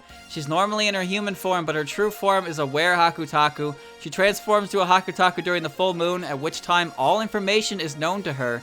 When the full moon disappears, she feels a little sick to her stomach. Ever a friend of the humans, she protects them from Gensokyo's many yokai. There is not one thing about the history of Gensokyo that she does not know. Stage 3 boss, History Eater. Kane Kamishiro-sawa, species were Hakutaku, ability eating, concealing history, and creating history. Kane looks like an ordinary human most of the time, but she's actually a were Hakutaku who transforms into a Hakutaku under the light of the full moon. As a human, she has the ability to eat histories. As a Hakutaku, she possesses all knowledge about Gensokyo and possesses the ability to create history. When she first noticed this incident, she thought it was an opponent with considerably great power, and she decided to seal the human village during the night in order to protect humans from yokai. She devoured the village's history to make it to be unable to be seen. Although Kane is a yokai, she loves humans and always tries to help them. She only uses her ability when it would benefit humans. Huh. She knows everything about Gensokyo, apparently. I don't really understand what the ability to create history means, though. That sounds like a grand ability and all, but what does that even really mean? Now, concealing history I understand because she did that in the game. Stage 3 of Imperishable Night is the human village, but because Kane is able to eat the history of the human village existing there, no one can see the human village there. It's been wiped from history for a certain amount of time. So, Kane's ability to consume is put on display in Stage 3. So she can, like, you know, she can just eat things. She can eat the existence of things and hide them. It's weird. Shouldn't it be changing history? It says creating history. It says creating, not changing. So I don't really understand what that entails. There's no information on it. The only thing it says is that she can create history. Unless there's other like lore that specifies what that means, I have no idea.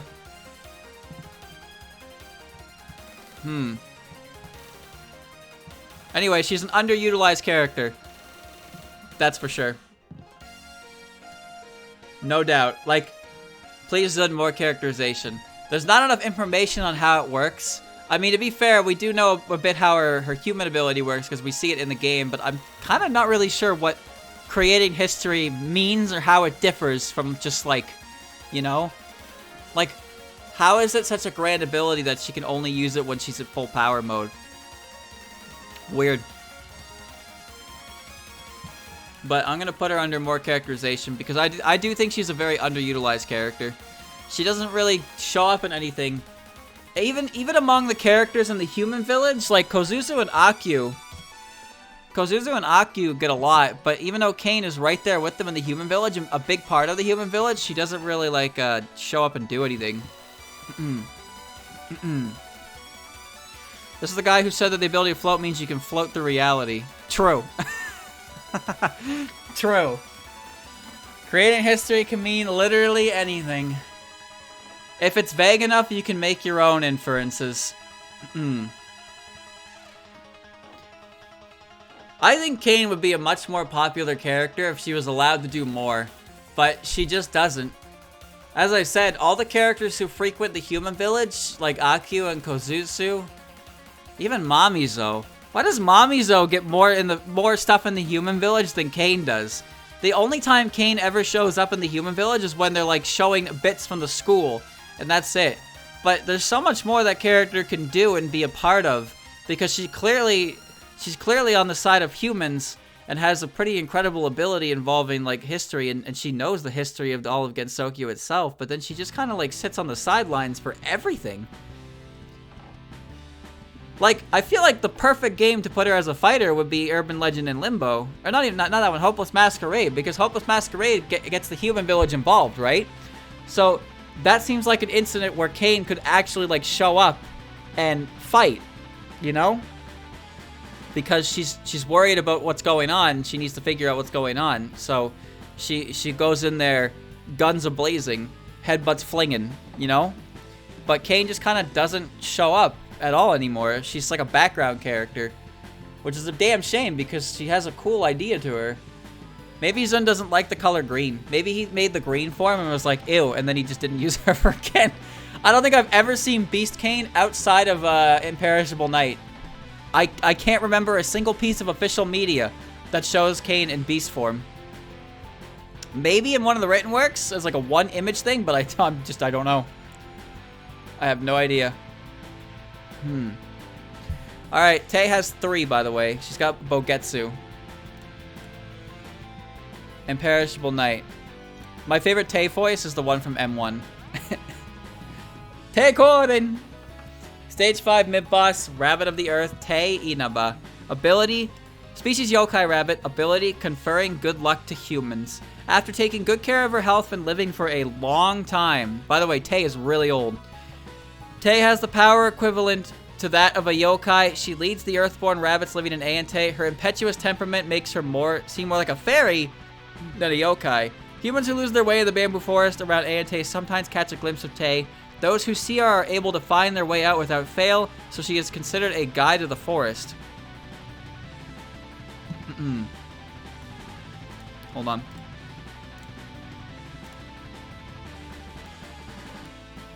Guide of the forest.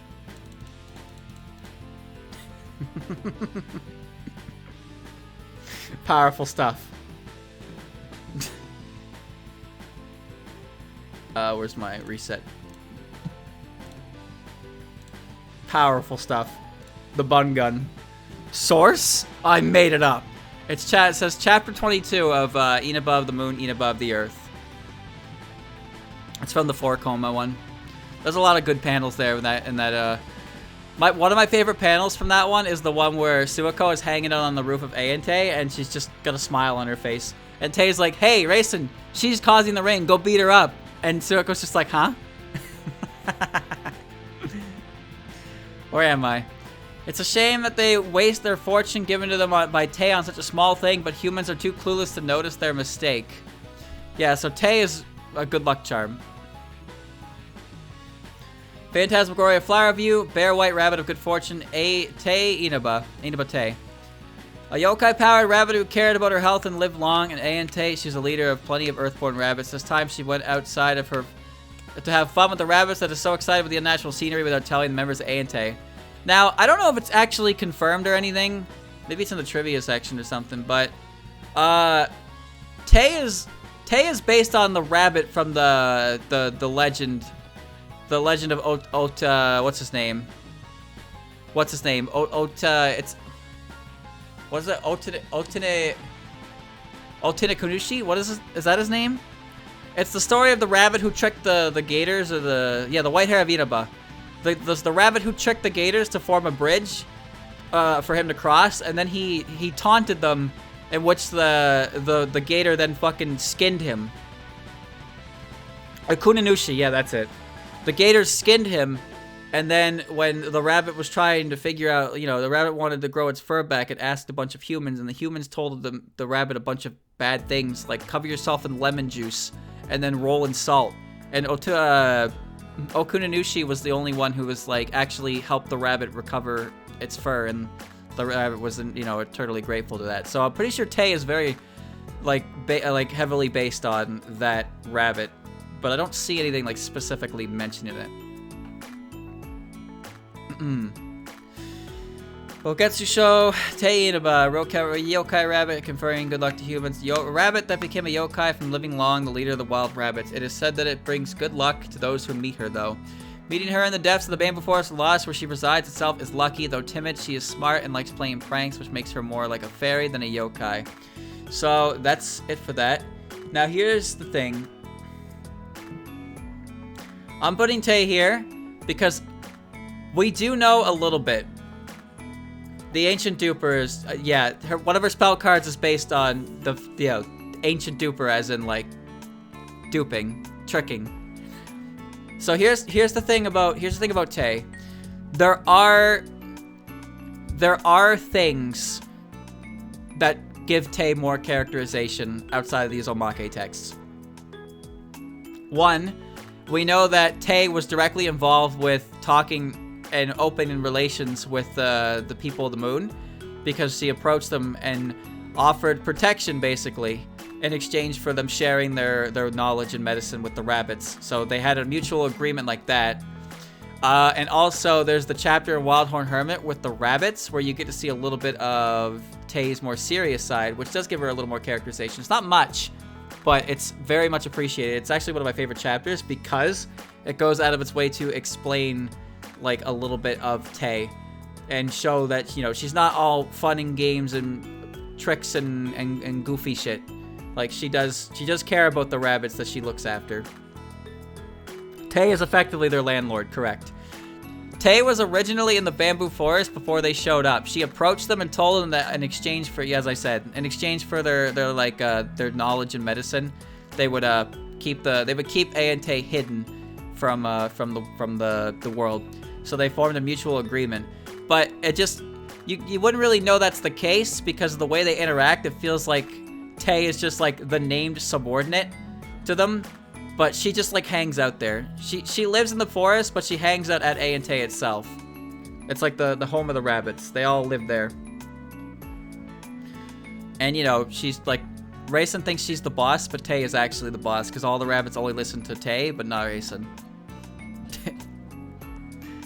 Alright. So, once again, it's kind of like a weird, like, neat, I guess, but I feel like there was even less here for Tae than there was for Mystia.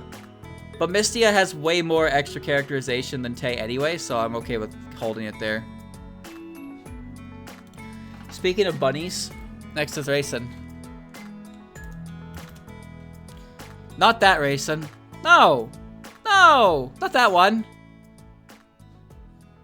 Okay, you gotta search her full name. If you search her first name, you get the one from Bogetsu Show.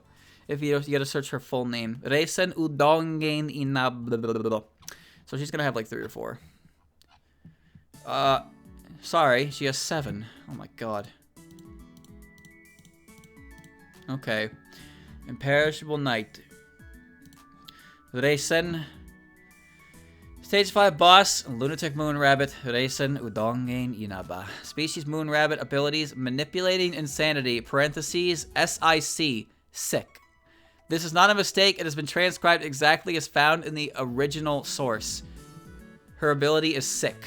Okay. What? A rabbit who lived on the moon.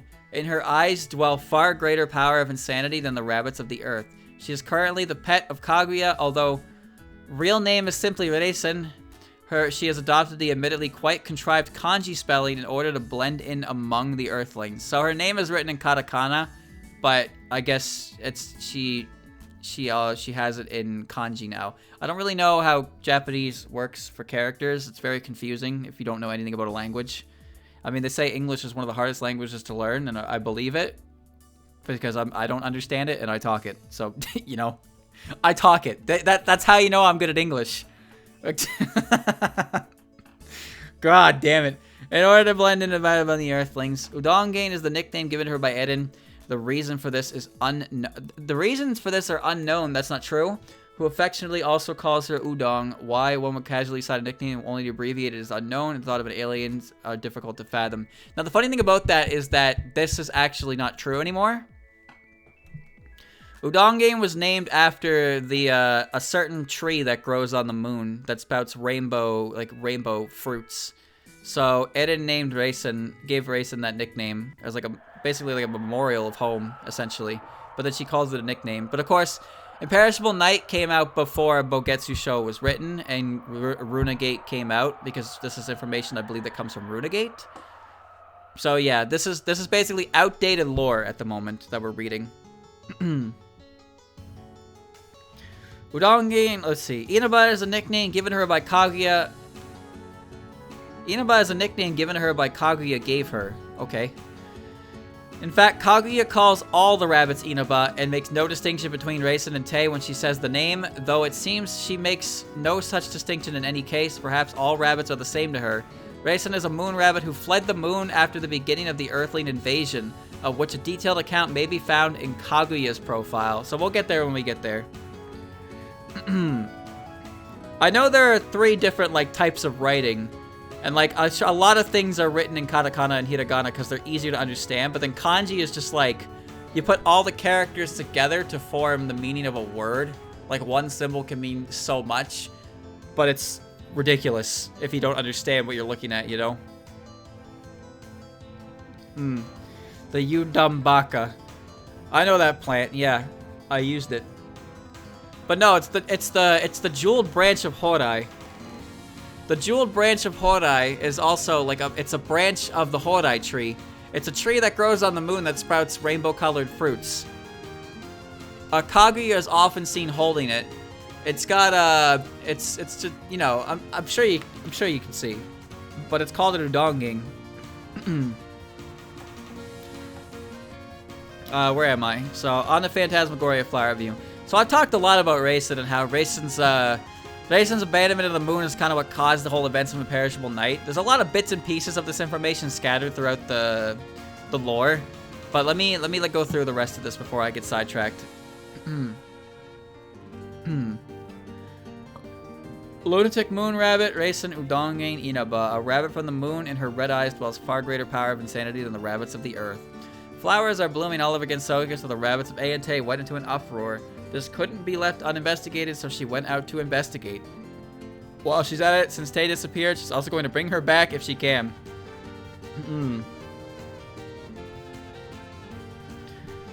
And then, wait, that was manual text. A rabbit from the moon, in her red eyes dwells, yep. The flowers are blooming over, yep. I watched that, Tay yeah, it's all the same. It's exactly the same. Why is it even in there twice? I don't know. Scarlet Weather Rhapsody. Wow, that's a lot of text for some reason. All the other characters, Scarlet Weather Rhapsody texts were small as shit.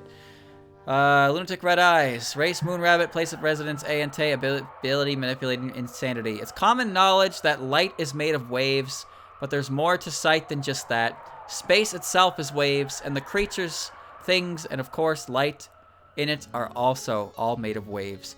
Naturally, the thoughts and feelings of living things also consist of waves, and their wavelengths determine personalities. Raisin can tamper with these waves. Short wavelengths induce madness, and long wavelengths induce an easygoing nature. And if you completely invert the waves phases, she can completely disappear from her opponent's perception. I did not know she could do that. Personality, both carefree and crazed, is a different person in battle. Since she is not originally a creature of Earth, she cannot get along with humans very well. She can change her personality completely to match her circumstances.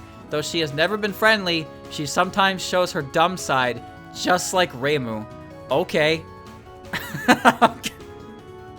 Alright. That's a rude way to say it, but alright.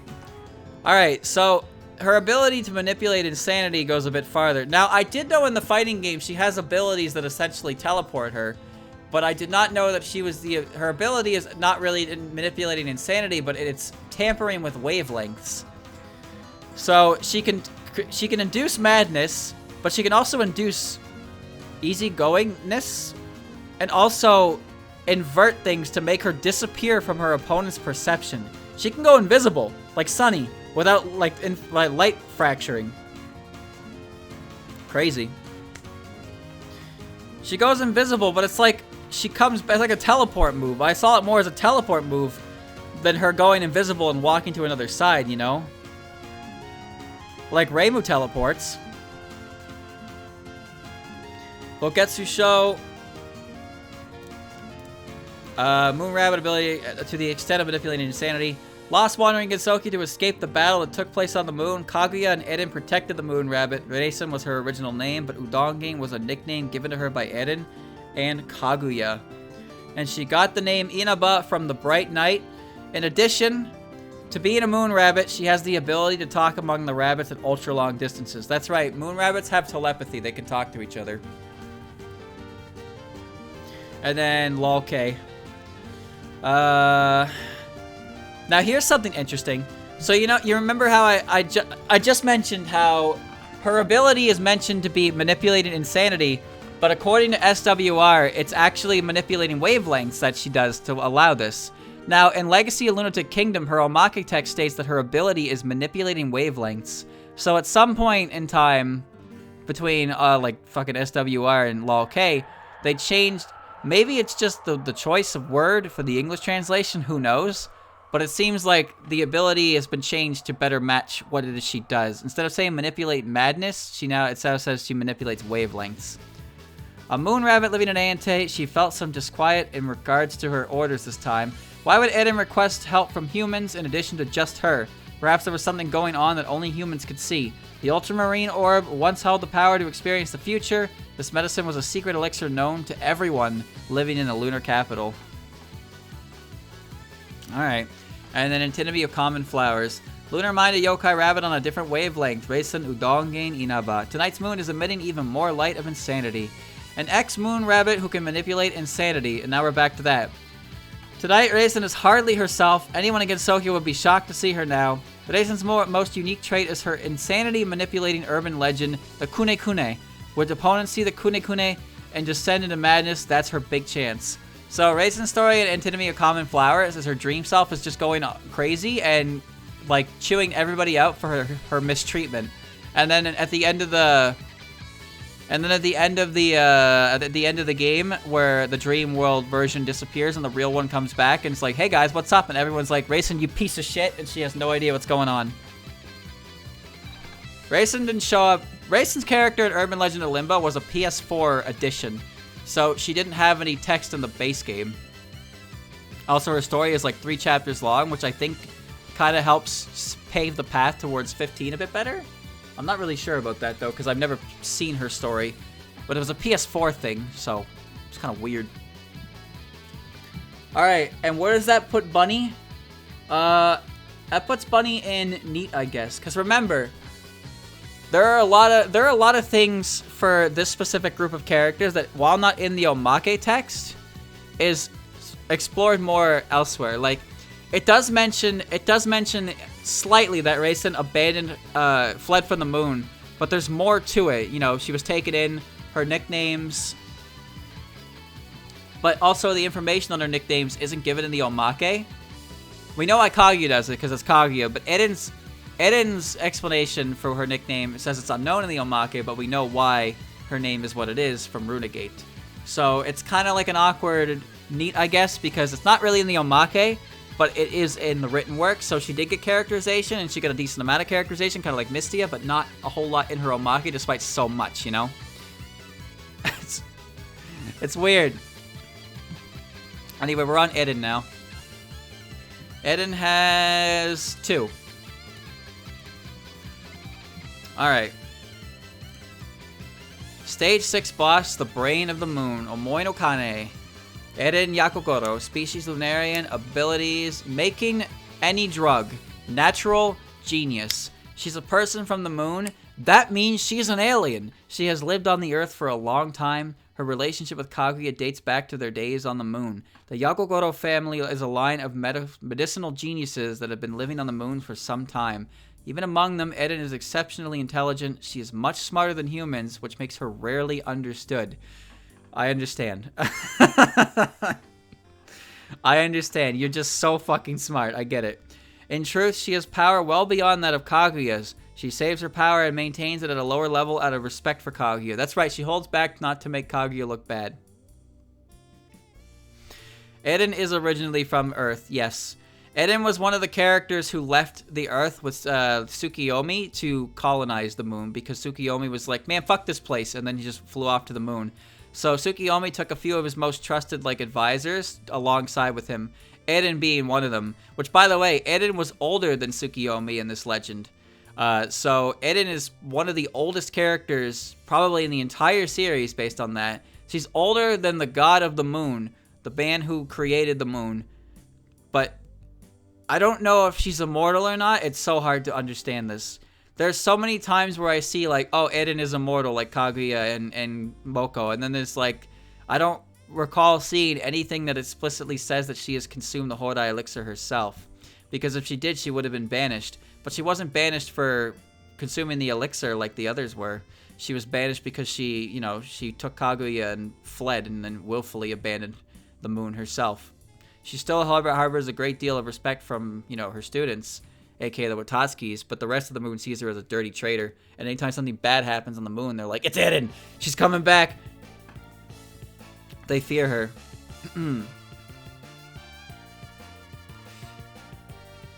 I don't know who the oldest character in Touhou is. Because so many legends date back so far. It's hard to say for sure. You need like concrete evidence, and by that I mean ask Zun. But when you think of characters like gods have existed for a long time, a character like Yukari who has existed for a long time, a character like Eren who's existed since before the lunar capital came to be, and even then she was older than the person who actually found the lunar capital. Why should it be Suiko? What makes Suiko the oldest character? Hekatia? I don't know. How long has Hell been around, right? Funny enough, it's not Kaguya or Moko. Moko apparently has only been around for about 1,300 years. Which makes sense. She's immortal, she will outlive them, most likely, but she's not the oldest. She will be the oldest. Where am I? Eren Yakokoro. Yep, where was I? In truth, yep. Long ago, Eren was one of a party of messengers who was sent to bring Kaguya back to the moon. The crime for which she was exiled to Earth had been forgiven. For some reason, she helped Kaguya kill all the other messengers instead. To ensure that the Earthlings who lived with Kaguya would remain silent, she bribed them with the Hodai elixir. The elixir had the power to make people immortal. None of those Earthlings consumed the elixir, however, and died shortly afterwards. It was later discovered that they were murdered. More detail is available in Kaguya's profile. Eren is very surprised to see Sakuya, but only Eren knows the reason why. Huh.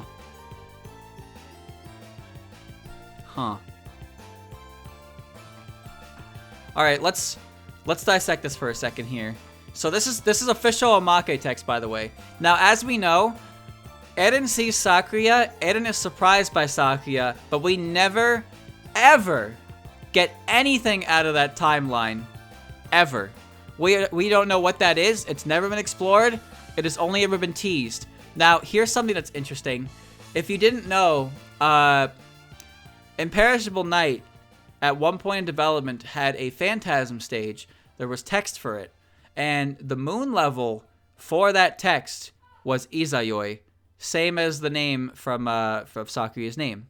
So there's implications there that possibly there was a Phantasm stage that had some kind of attachment to Sakuya. That's what I assume, but I have no idea and nobody knows for sure, right? I don't think it's a coincidence though that an early stage Phantasm mode had the same characters for Izayoi in it, because it's a phase of the moon, right? And I imagine the fact that Eren sees something with Sakuya is like a bit of a leftover like that, where it was supposed to tie in, but then it ended up not doing that.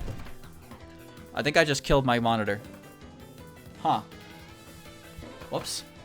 I don't know if you saw that, chat, but I just knocked my monitor power out, and I don't know if it was because of the... What did I... Huh. Well, fuck, that was scary. Okay. Didn't affect you? Okay, good. Where am I? Right, so Eren, when it says kill the other messengers, by the way, it's referring to lunar rabbits. If you didn't know, if you didn't know, the Lunarians do not treat the lunar rabbits like anything higher than, like, you know, they are very poorly treated. They are not treated with any respect. So Eren, even though they are called lunar emissaries in this sense, Eren does not hesitate for even a second to just gut them. Which, case in point, she murdered the other messengers with her to hide Kaguya in cold blood. That's pretty fucking brutal, if you think about it. Lunar rabbits are not treated well. I want more details in Kaguya's profile, so we'll get to that. But this Bugetsu show. Eren Yakokoro, Lunarian ability to make any drug. A former Lunarian who hides in Aante along with Kaguya. She is the brain of the moon, whose intelligence doesn't end at being well-versed in medicine handling. She's called the Sage of the Moon, but escaped to the surface due to the incident revolving the Horlai elixir. Now she seems to be using her knowledge to work as a pharmacist and doctor. But what? Hmm. Oh. Well, that wasn't much there, but Aiden's another one of those characters who, you know, Aiden's another one of those characters. Again, Runegate. Runegate's one of my favorite written works because it's just a bunch of lore for characters from IN and from Bogetsu Show in general. It's really good. I recommend. But you kind of need to read Silent Center and Blue in full to fully get the effect of it. But now we're on to Kaguya. Kaguya. What? Hodai-san. Kaguya got a lot of hits. Hodai-san Kaguya. Why is it so hard? Thank you. Jesus. Iku! That's long. Holy shit, dude! Wow! Wowza! I thought Yuyuko's was long. That's actually a short story. Holy shit. Alright. Here we go. To Omake. There's 2 texts in here. Last boss, the Center of Eternity and Instantaneousness. Instantaneous. Kaguya Hodai-san. Species Lunarian, ability manipulating eternity, and the instantaneous. The fuck? Instantaneous. The fuck? Whatever. Kaguya was born in the royal house of the moon and was treated with utmost care as a princess. Because of that, she grew very selfish, but one scandal changed her life. She had Eren make the Hodai elixir, a forbidden medicine, out of self-interest and consumed it.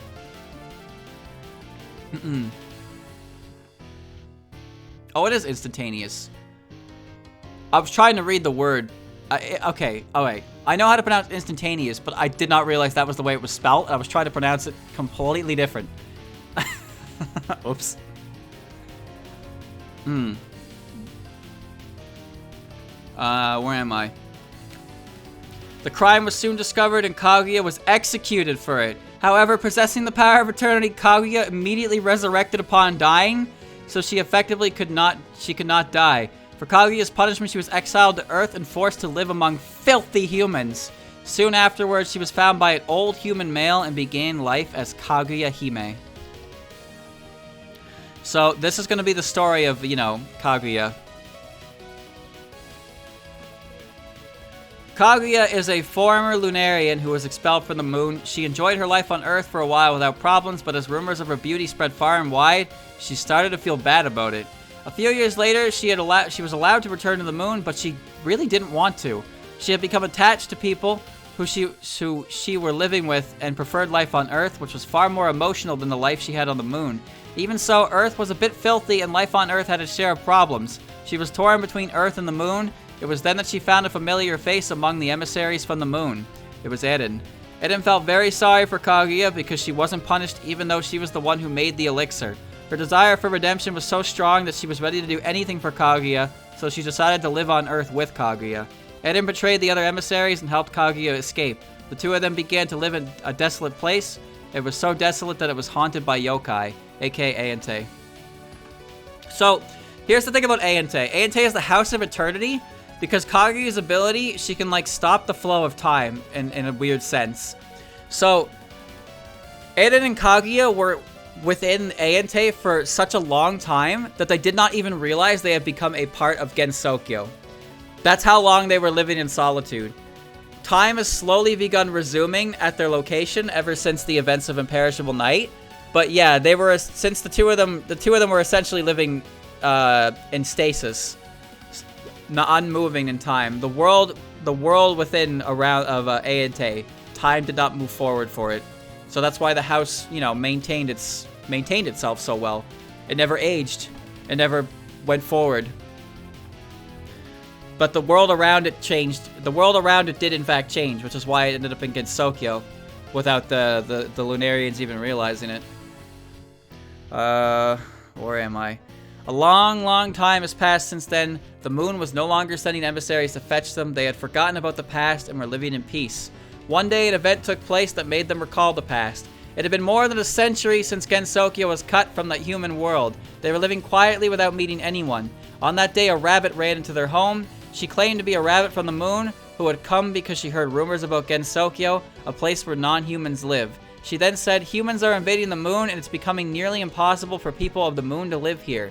These humans stuck a flag on the moon and are acting like the moon belongs to them. So this is racist, by the way. By the way, I don't know if you knew this or not, but what the interesting thing here is, I'm pretty sure in Runegate, Eren mentions that she finds Reisen like having crashed into Gensokyo, because she does flee the moon during Apollo 13 here, or is it Apollo 11? One of the Apollos. But she flees the moon, and I guess she looks for backup. Eren actually considered killing Reisen, because it's the same deal with the lunar emissaries. Eren thought that Reisen was possibly a lunar emissary come to pick Kaguya back up. So Eren was debating just straight up taking her out. But I guess for whatever reason Eren didn't go that way and then took her in. I guess after concluding that she wasn't there to do that. Kind of scary, isn't it? The rabbit had escaped from the front line of war, leaving her allies behind. Kaguya remembered that she too was a Lunarian long ago. Humans were invading the moon? That's ridiculous, but the rabbit seemed to be telling the truth. Anyway, they decided to allow that poor rabbit, Reisen, to live with them. A few decades have passed since then. Kaguya, Eren, and Reisen were enjoying their peaceful life. So I believe the events here... So the weird thing is that Reisen's appearance in Gensokyo kind of like... It marks the beginning of Imperishable Night, but it also is about a 30-year gap before anything actually happens with it, which is really strange. So, like, as you know, they fled to A and Tay. Tay shows up, you know, offers the deal. They take the deal, and so much time passes. Gensokyo comes into existence. The Lunarians don't even realize they're in Gensokyo, and it seems that for whatever reason, Reisen knows Gensokyo exists, but never specifically mentions it to Eren or Kaguya at all. Somehow they did not. For 30 years. For 30 years. She did not mention that they were in Gensokyo, because the Lunarians did not realize they were in Gensokyo, because them being in Gensokyo prevented, like, Lunarians from even showing up and finding them. It's so weird. There's so much shit going on. Kaguya, Eren, and Reisen were enjoying their peaceful life. Gensokyo makes everyone easygoing and peaceful. It really was like a paradise. On one night of a full moon, Reisen received a transmission from other surviving moon rabbits. Moon rabbits have some kind of telepathic ability that communicate across great distances, it said. These filthy humans are exploiting the power of the moon and trying to build a base here. We've been urging them to coexist peacefully with us, but they never listen. We're up against a wall. We've decided to declare a final war against them. The tide of war is currently slightly in their favor. Their modern weaponry is far better than we expected, but don't worry, we have the wisdom and pride of our millennia of history. We will never lose. This makes no sense to me. This makes no sense to me. We're talking about the lunar capital, right? The lunar capital that is so technologically advanced compared to Gensokyo, with some of the most broken, bullshit, idiotic, stupid, like, I'm better than you characters in the entire series, and they're losing to a lunar lander? They're losing to two guys in a lunar lander with scrap metal. What? Or it's a prank call. Yeah. or Reisen's getting prank called.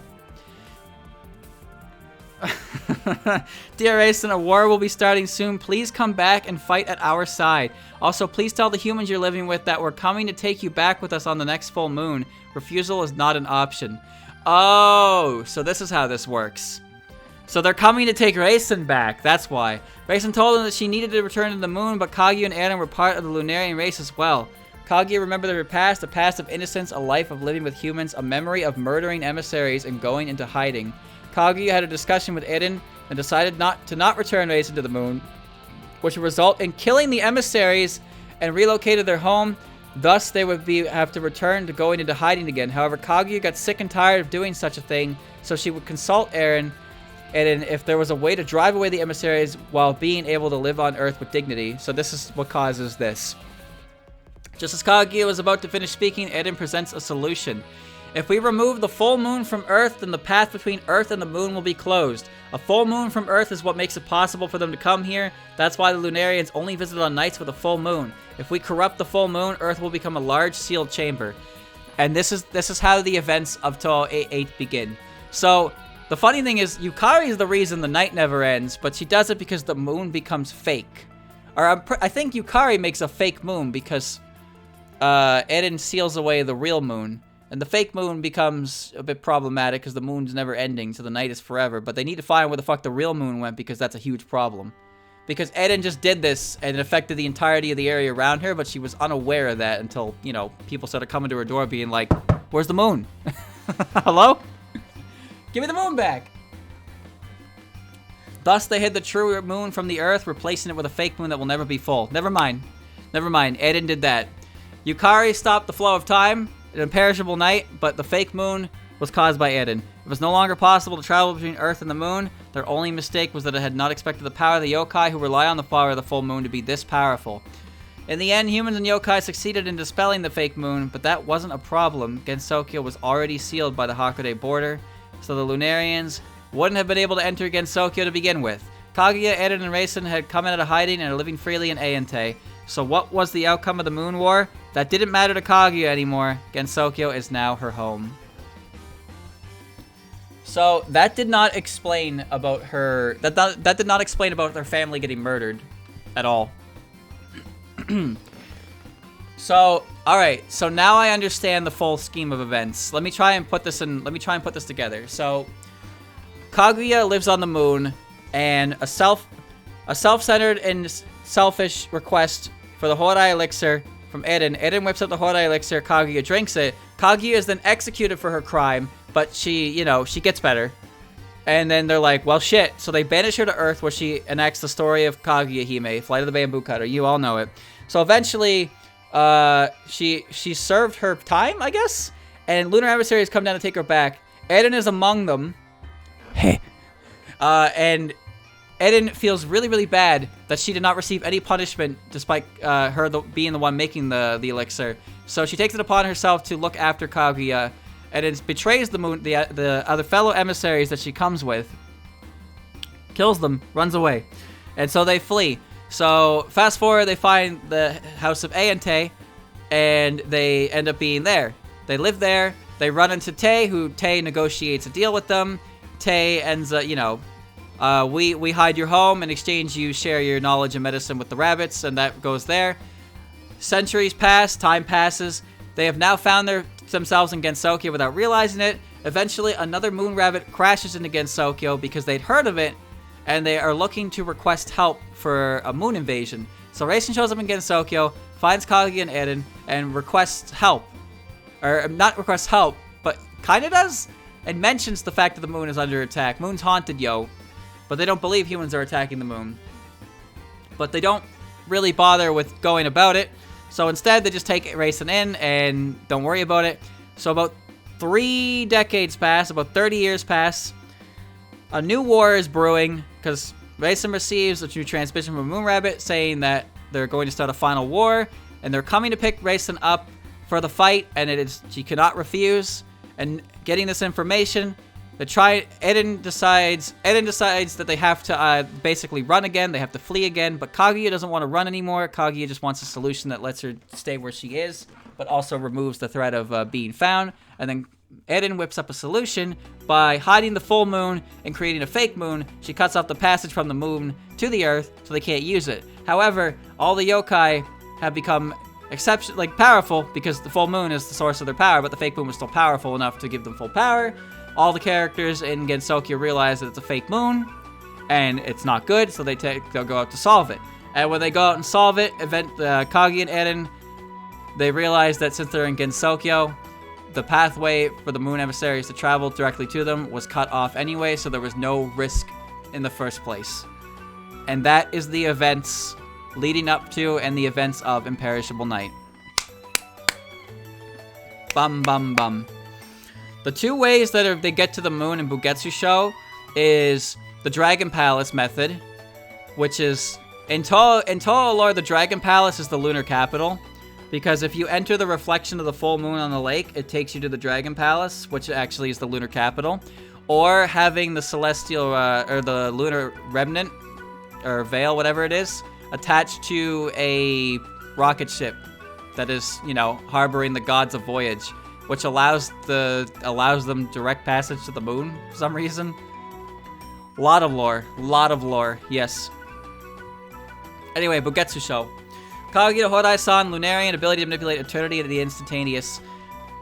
The former princess of the moon, living in Ayante, deep in the bamboo forest. For someone brought up as a princess, she had a relatively wild personality. In the past, she became immortal from consuming the forbidden medicine that Eren made, the Hodai elixir. Out of curiosity, and because of that, she was exiled from the moon. So that's very small. So yeah, Kaguya just has a really, really big bit of lore. But it's interesting, because people like lore. Like me, Source. I am a person who likes lore. So here you go. Here's your Kaguya lore. Kaguya gets a lot of lore and universe lore in her Omake, hands down. And now her oh so friendly immortal friend, Mukao. Mukao has 3. Alright. It's not as big. Alright. Extra boss figure of the person of Hodai, Fujiwara no Moko. Abilities neither aging nor dying. I like how her abilities are not listed with like ability to manipulate fire, even though she can do that.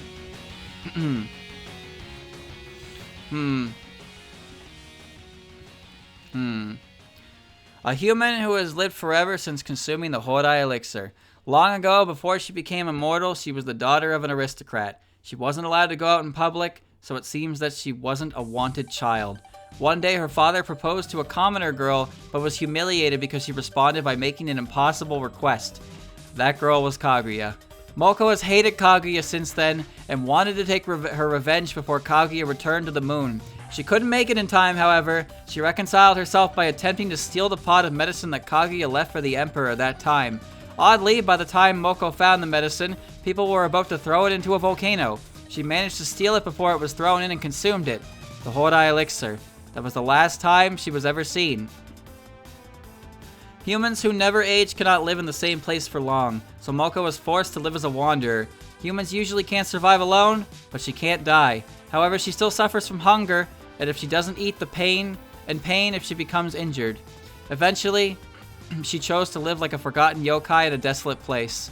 Many long years came to pass. Now Moko and Kaguya kill each other on a daily basis. She was extremely surprised to discover Kaguya in Gensokyo, and so close to where she lived. It's no wonder, though, Kaguya left the Hodai elixir, one of the moon's most classified secrets, on Earth. She could never expect to return to the moon in peace. Kaguya also had to run. Moko felt relief beyond what she had ever experienced. Kaguya was in the same mess she was. Moko still detests Kaguya, and Kaguya still tries to kill her, but neither of them can die forever. What a meaningful day and nights. The secluded place in the deep mountain is truly the land of Hodai. How magnificent it is to be alive. So, if you want to know a little bit more about this, Moko's chapter in Runegate explains exactly what happens in the events of the elixir. So I forget his name. There's a spell card named after him. I think it's Iwasaka or something like that. Irasawaka. I don't remember his name, but basically he was the man. He was the man who was the emperor received the Hodai elixir as a gift, right? But the emperor didn't believe he should have it, so he sent his men. He sent his men and his trusted general to dispose of it. In Mount Fuji's volcano.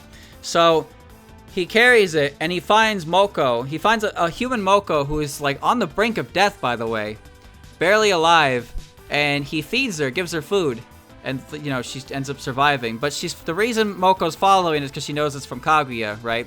So she ends up going up the mountain with them. But here's the thing: nobody in the party except Iwasawa or Iwakasa actually knows that what they're carrying is the elixir of immortality. So when they bring it all the way up to the top of the mountain, a yokai mountain, to throw it in the volcano, they're stopped by Konohana Sakuya Hime.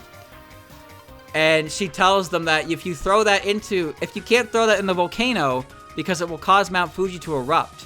And then she tells all of them what it is they're carrying, because, as I said, only Irokasa knew what they were carrying was an elixir of immortality. So she ends up telling her that. She tells them all that, and then sends them to her sister. Her sister, who lives on the mountain that is later to be the Yokai Mountain. It was actually the tallest mountain.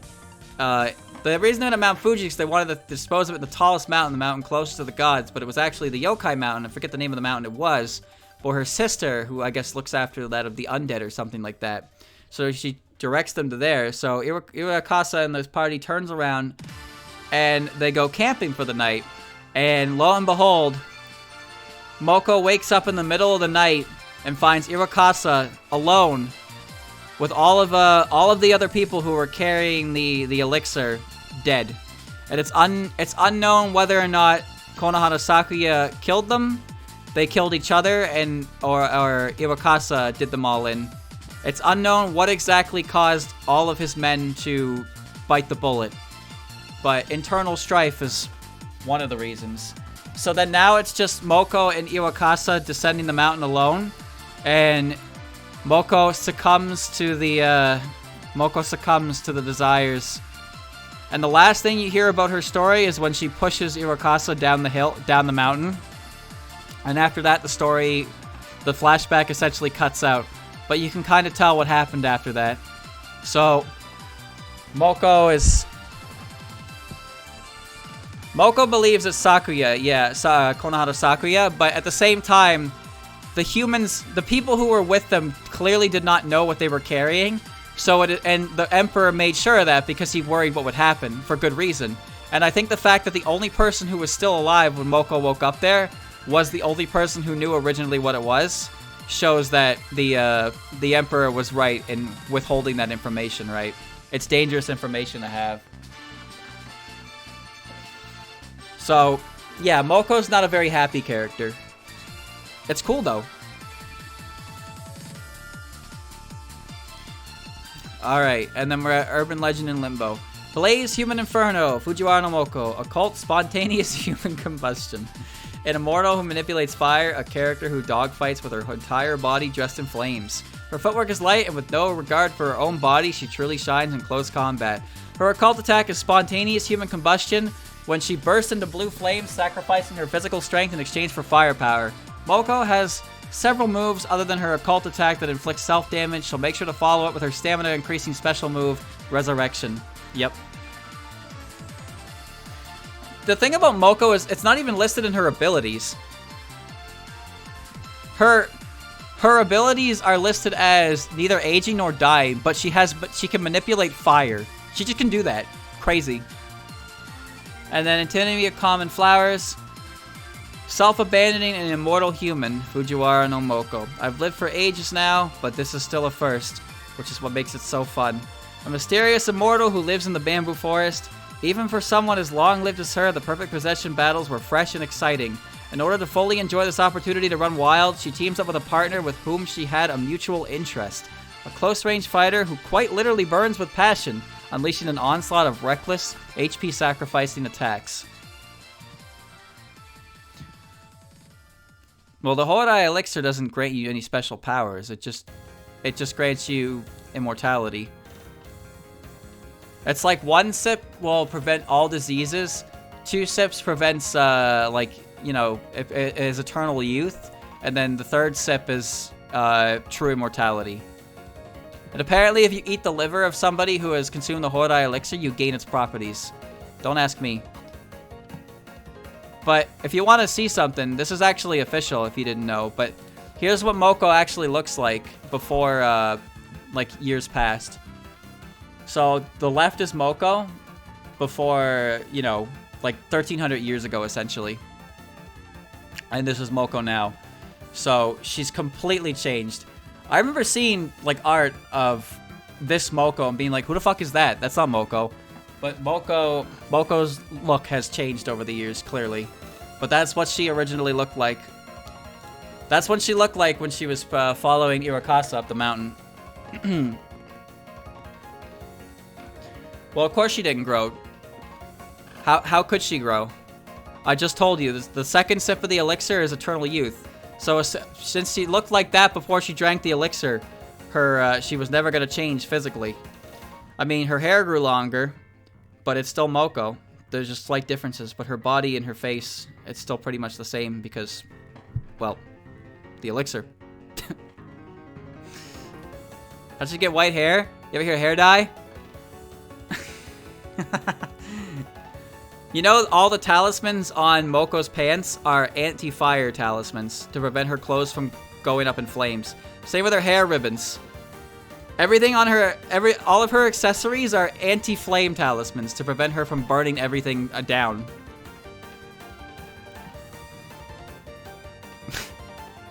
Wild. Actually, I don't know about her ribbons, but her pants are definitely covered in those. So, where's Moko going? Well, the thing about Moko is, Runegate has like everything, you know? Runegate essentially has everything you want to know about this character. But there's still a decent amount in here. There's like a few handfuls, but there's not a lot of information on her herself. You know, I'm thinking about it. No, I'd probably put, you know, I'll put her up here, because you do get a little bit. You get a little bit of information. You know who she was, the daughter of an aristocrat. You know she has why she hates Kaguya the way she does. She fails to reach her in time. It doesn't specify how she gets the elixir, but again, Runegate takes care of that for you. And then, you know, how her experience as being an immortal means she's forced to wander. She can't stay in one place for long. She ends up finally in Gensokyo with Kaguya, and her daily life consists of, you know, mutual homicide. So I'll put that under cool lore and universe. I think Runegate has a bit of an additional to that, but it's okay. Next is Aya, by the way. We're at Touhou 9. Aya. Aya has a profile from Bohemian Archive in Japanese Red. Alright. Original to this book, the #1 information specialist of the Gensokyo, Shimeimaru Aya is here with Aya's original insight. The 32 hugely popular characters, 32, huh? Are taken apart and examined. Of course, the text is written anew exclusively by the original creator, Zun. 32 characters, huh? Wow. Oh. Whew, that was before Touhou 9. 32 characters. Phantasmagoria Flower Review. Traditional reporter of fantasy, Aya Shimeimaru, species Crow Tengu, abilities, manipulating wind. A Tengu who has been in Gensokyo for over 1,000 years. Where Oni were still around. Aya is 1,000 plus years old, huh? Damn. Her origin is a crow. She has the ability to manipulate wind. Her character is honest but not rigid. She's polite to strong people and deals more firmly with weak people. However, she's always polite when conducting an interview. Although her powers are among the top class in Gensokyo, she never uses them just to show off. This isn't only a characteristic of her, but of Tengus in general. She usually lives on a mountain where the wind always moves at the same speed in the same direction. She loves gossip and always gathers information exchanged with her fellow Tengu. During any exchange, information is warped, and almost all the stories end up exaggerated. She's the biggest connoisseur of rumors about the girls in Gensokyo among the Tengu, though observing her for herself, then collecting information from colleagues. Barely a moment passes where she isn't obtaining material. However, much of her material is mingled with rumor. She writes up her non-periodical newspaper, the Boom Boom Maru newspaper, and distributes it among the Tengu. It's a newspaper chock full of rumors. As the current disaster started up, the Tengu were overjoyed. There's much new material to be obtained based on which they write up their newspapers.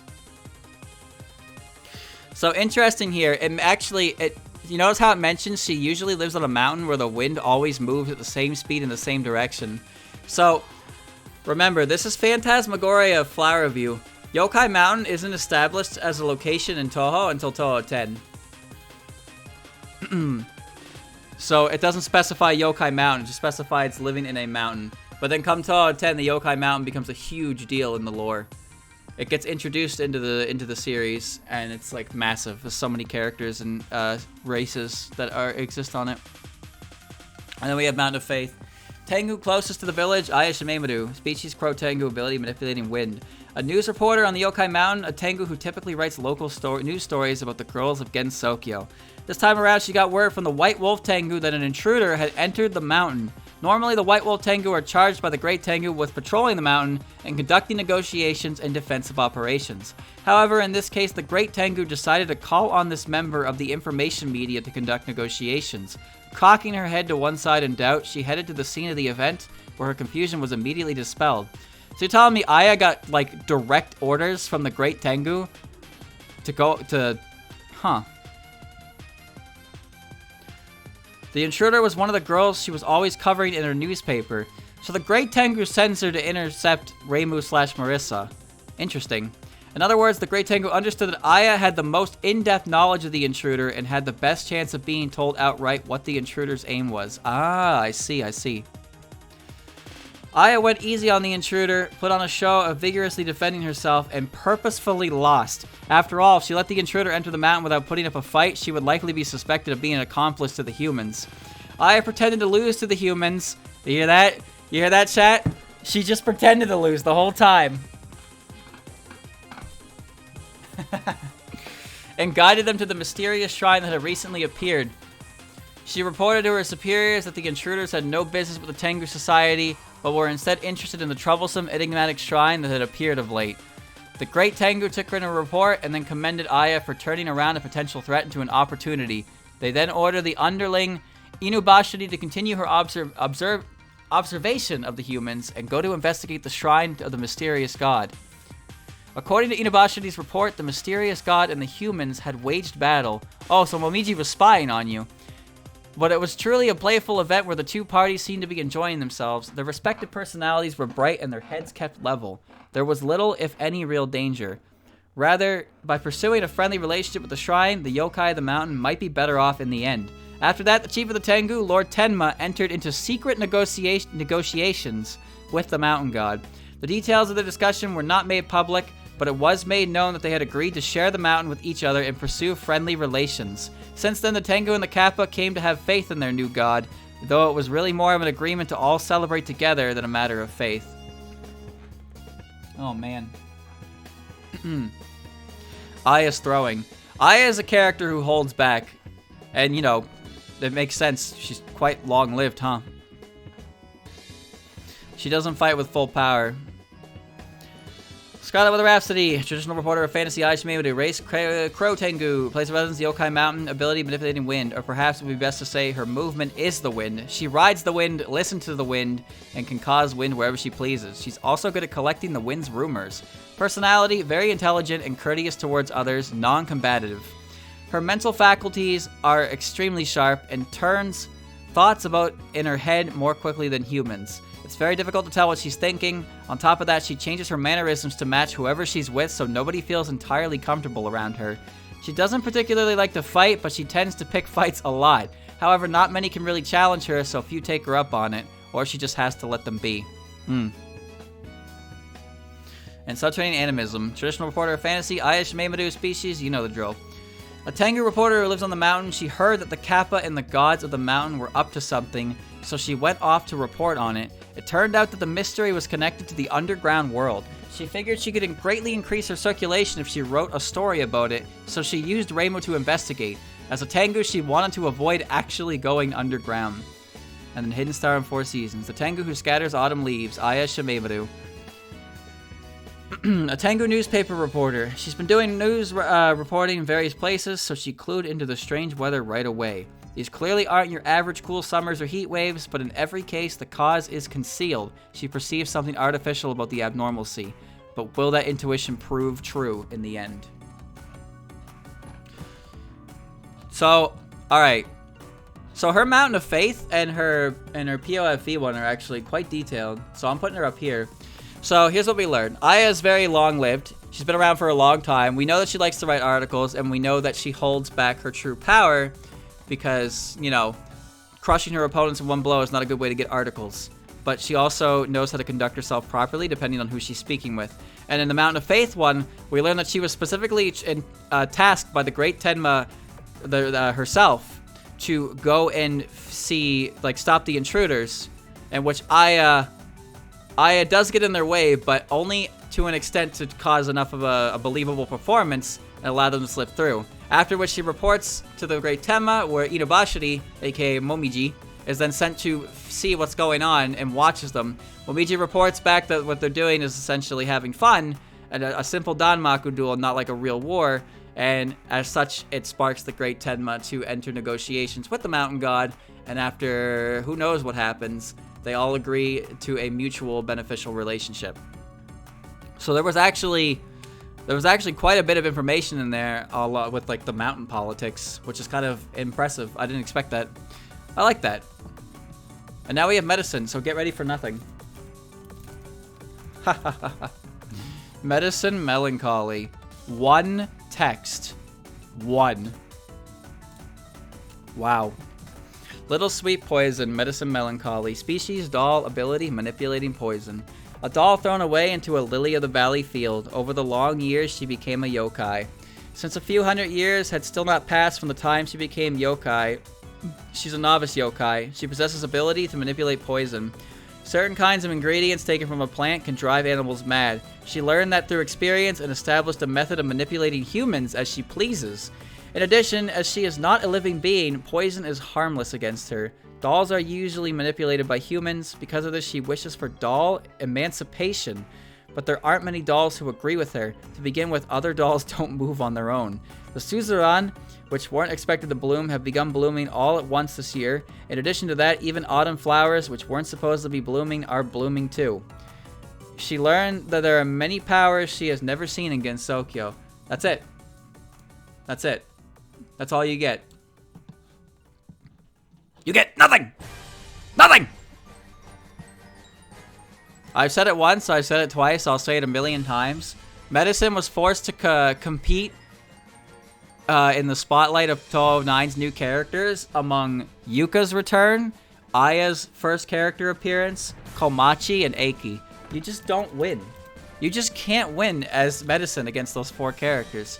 Speaking of which, next is Komachi, who has 3. Huh. Her outfit is green. Alright. Guide to the Sanzu River. Komachi Onoduka. Species, Shikigami. Ability, manipulating distance. This is one ability that I don't see much of her, but she does use it in Wildhorn Hermit. She can manipulate the distance between you. Like, think of it like Okuyasu's hand. The hand. Okuyasu's stand can do the same thing. It can erase the distance between them. So she can effectively get right next to you by removing the distance between you and her. It's silly. A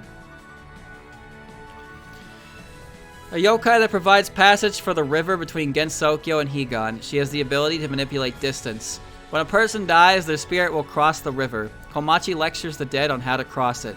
The width and depth of the river changes depending on her mood. Also, if someone has done too much evil during their lifetime, they may even not be able to cross the river. So Komachi actually has a say in the width and the depth of the river, huh? A Shinigami judges one to be good or bad not by the amount of crimes, but by money. That is to say, not the money that the deceased may have had while they were alive, but rather the total amount of those who yearned and missed that person from the bottom of their hearts. By the way, judging the amount of crimes of the dead is not Komachi's job, and would be handled after crossing the river, but that's a story for another time.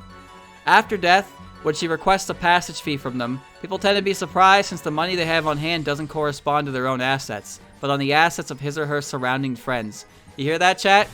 The amount of money you take with you to the afterlife is based on how many people are sad that you're gone. Very rich people tend to be despised during their life and are astonished to see how little they have after death. Well, Mao.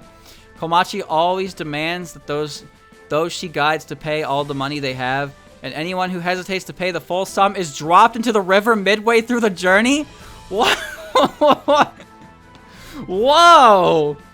The river is made infinitely wide, and the unfortunate spirit is soon consumed by huge fishes and water dragon. There's a water dragon in there? Which were extinct in the world of the living. Yo. How much is the fare? How much you got? Yeah. That's right. There's a fucking dragon in there, dude. The reason Gensokyo got buried under a sea of flowers this time was because her workload went way beyond what she could handle. There were so many dead spirits that some of them were not handled in time and were left in Gensokyo, and in this puzzle state, those dead spirits nearly possessed nearby flowers. Komachi thought it was just a temporary issue and worked at her own pace without the slightest bit of worry. However, it soon caught the eye of her boss, Aiki, and she got a good scolding because of that. And Scarlet Weather Rhapsody.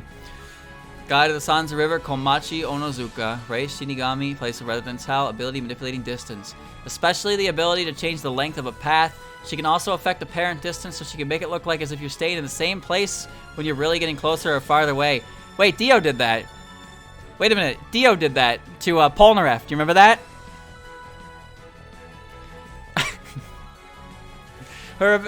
Her ability to make it seem as though you can never truly draw near or even completely escape is terrifying to humans. Personality, good-natured but laid back. She clearly has a very Edoit-like good nature about her. What the fuck does this word mean? Edoko.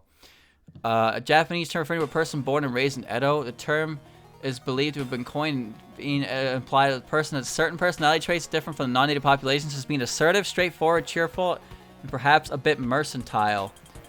I see. That sounds about right for the character. Where am I? She tends to slack off from work a lot, but never acts bad-natured about it. Enjoys riling up her opponents and telling anecdotes. Not all Shinigami are like this. This is her own personality. There are various different types of Shinigami. And then Wildhorn Hermit apparently has a little bit here.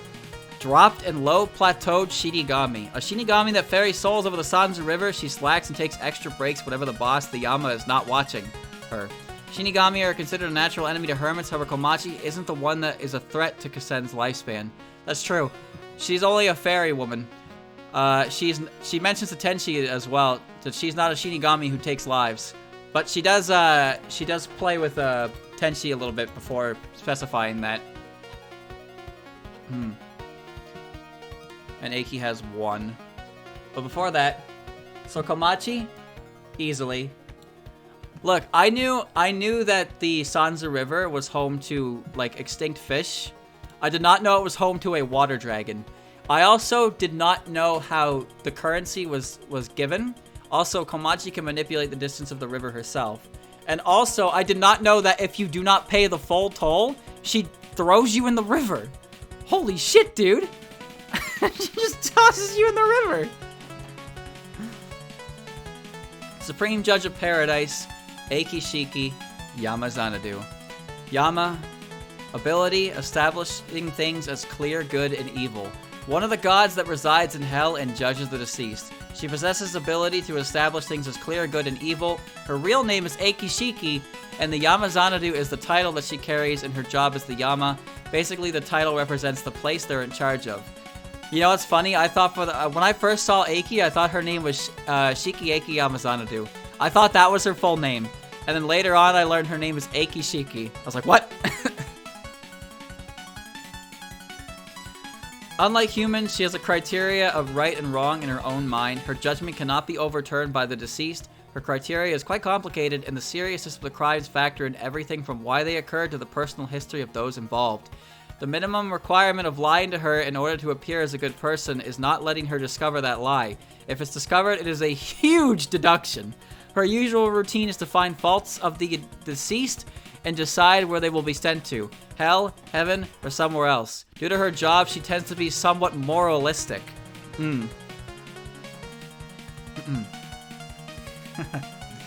It was when Komachi did not ferry the deceased to her that she noticed something was wrong in Gensokyo. Suspicious, she looked at Gensokyo only to find out that it was blanketed by flowers. All kinds of flowers were blooming at the same time. Spider lily, sunflowers, lilies of the valley, lily whites, lotus blossoms, cherry blossoms. As she was digesting this, both living humans and yokai attacked her, seething with anger. These assaults immediately made her realize what was going on. Now it is that year, 60 years since the previous one. All these flowers were possessed by the spirits of the deceased, and the reason they weren't processed properly was because Komachi was being lazy. Komachi, being too easygoing, only thought, ah, it's beautiful, even when the flowers were filling the whole place. It's not like she can restore the flower-covered Gensokyo, but time will eventually bring it back to normal. There was little to no harm. However, a human who had been charged with a crime is before her. With her pride, she couldn't let her pass through her place.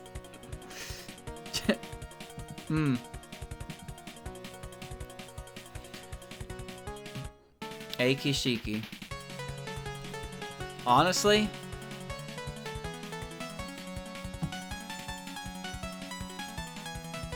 It's kind of weird. Like, the thing is, Eiki goes pretty hard on a lot of characters in the game. The character was fun to write, apparently, because you could just yell at his other characters through her. But there's not a lot here, I don't think. Eiki is the Yama, yeah, she's the Yama of Gensokyo, and she judges right from wrong. She, you know, that's not much there, honestly.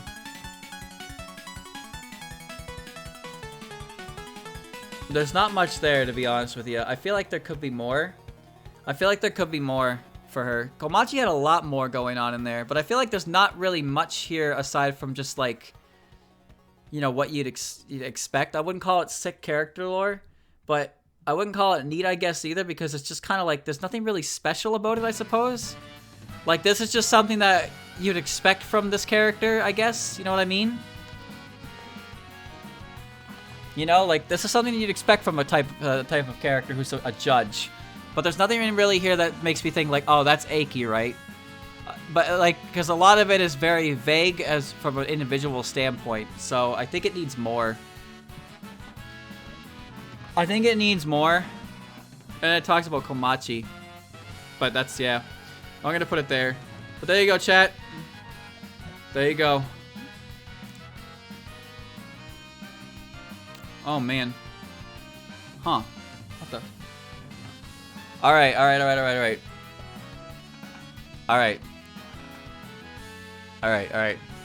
So as you can see, we're getting up there.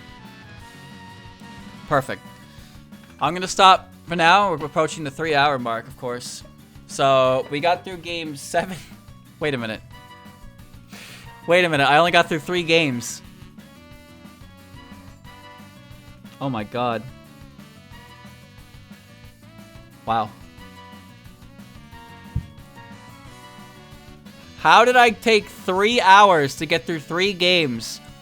9 only had 4 characters because I already did Yuka earlier on. Same with Alice. Holy shit. Oh, there was a lot of lore for some of them. So yeah, as you see, the count has increased. So the only characters who currently exist in the Cool Universe lore... Wait a minute. You see that? Look at that. They're like twins. They're like twins.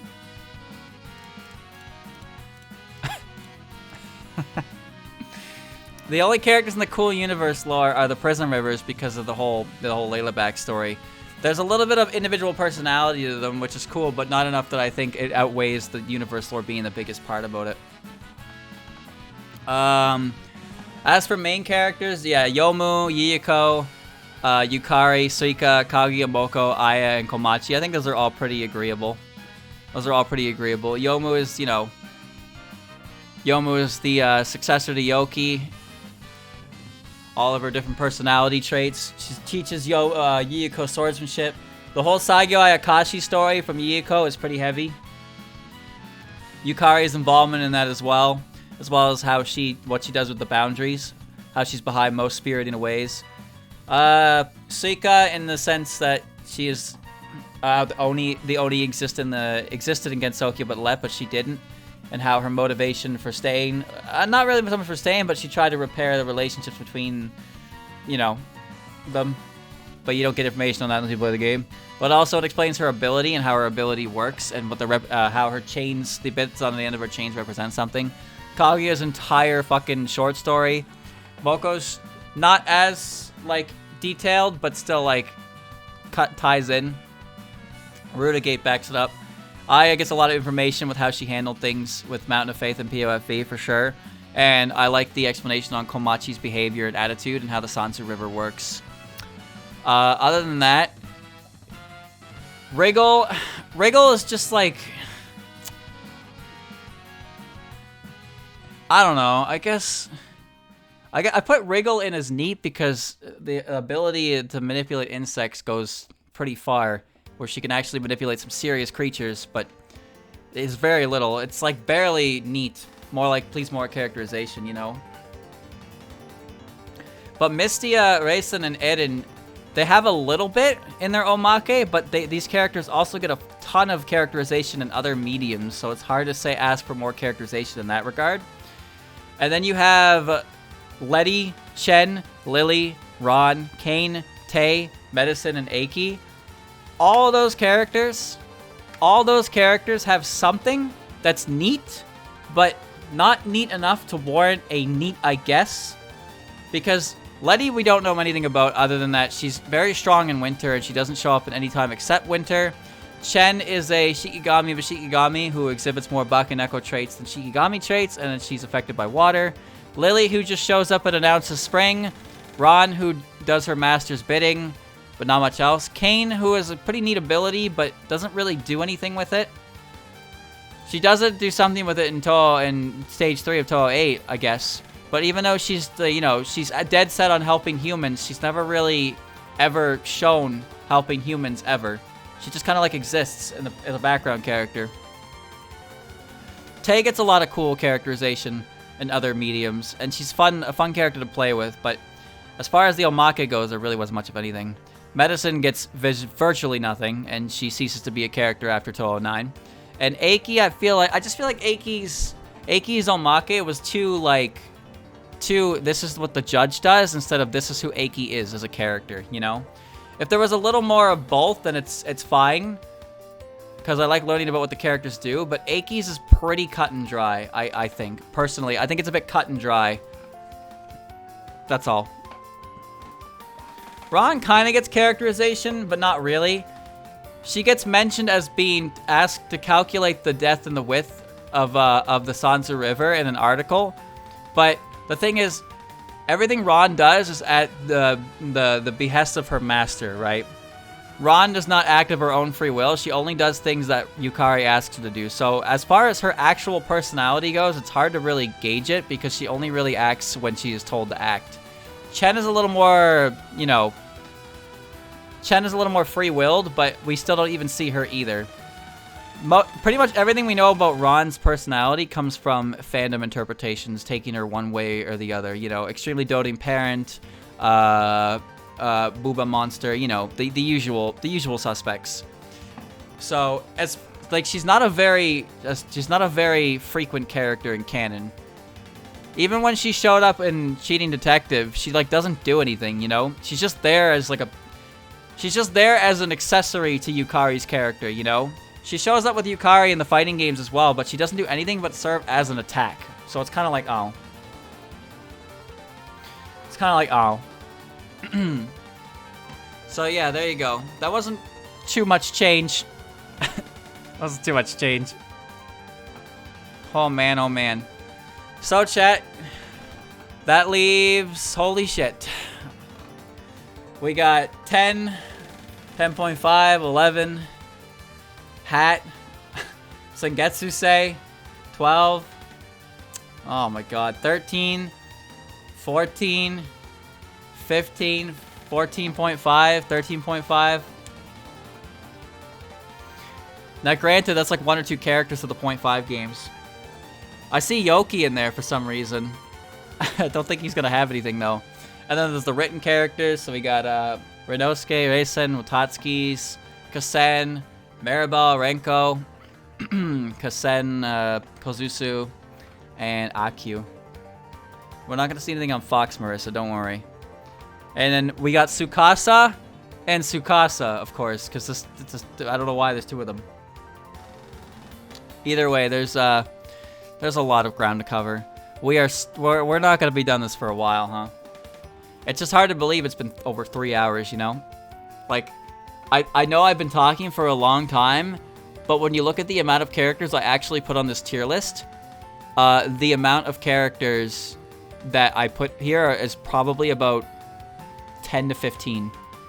That means I took like an average of 10 to 12 minutes per character to read through their omakes. And some of these characters had 1 page.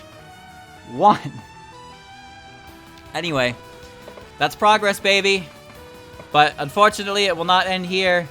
Or maybe fortunately for me, because I get more content out of this. Haha! Either way, I will continue this next week, of course, because this is fun and it's educational. I have learned a lot of things about the overall universe and characters that I did not know before from doing this. I very much appreciate the Komachi lore that I got, that's for sure. There's a lot of this that I did, end up knowing, and as I like to mention bits and pieces that come from other mediums, but I'm supposed to be doing this based only on Omake text, but it's hard not to slip in other informations across the way is all. Oh man. But yeah, that's gonna wrap this one up. Next week, we'll be starting with Mountain of Faith. Will we finish? Probably not, because there's still a lot of characters left, but fuck. Who knows? Who knows? I can't do a lore tier list because there's so much lore for different characters. And it's all scattered, right? I'd have to read through all of it. So that's why I'm specifically keeping it to the Omake text, because the Omake text, I believe, is one of the most forgotten about, or not even known, bits of characterization in the entire series. Like, there's so much shit in these Omake texts for some characters that you just people don't know about because they don't even know the Omake text is a thing, you know? Case in point, look at Kaguya and Yuyuko, right? And Youmu. They all have like an insane amount of story and information just located in the game manual. And it's like, what? Why is that there? Read the entirety of the Tao Te Ching for the Sega lore? I did that. I read the entirety of the Taoist religion.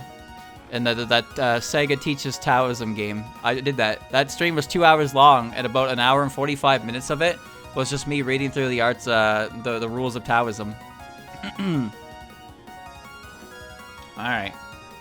Clap. Clap indeed. I will continue next week, chat. Next week starts with Mountain of Faith. Baba Booey.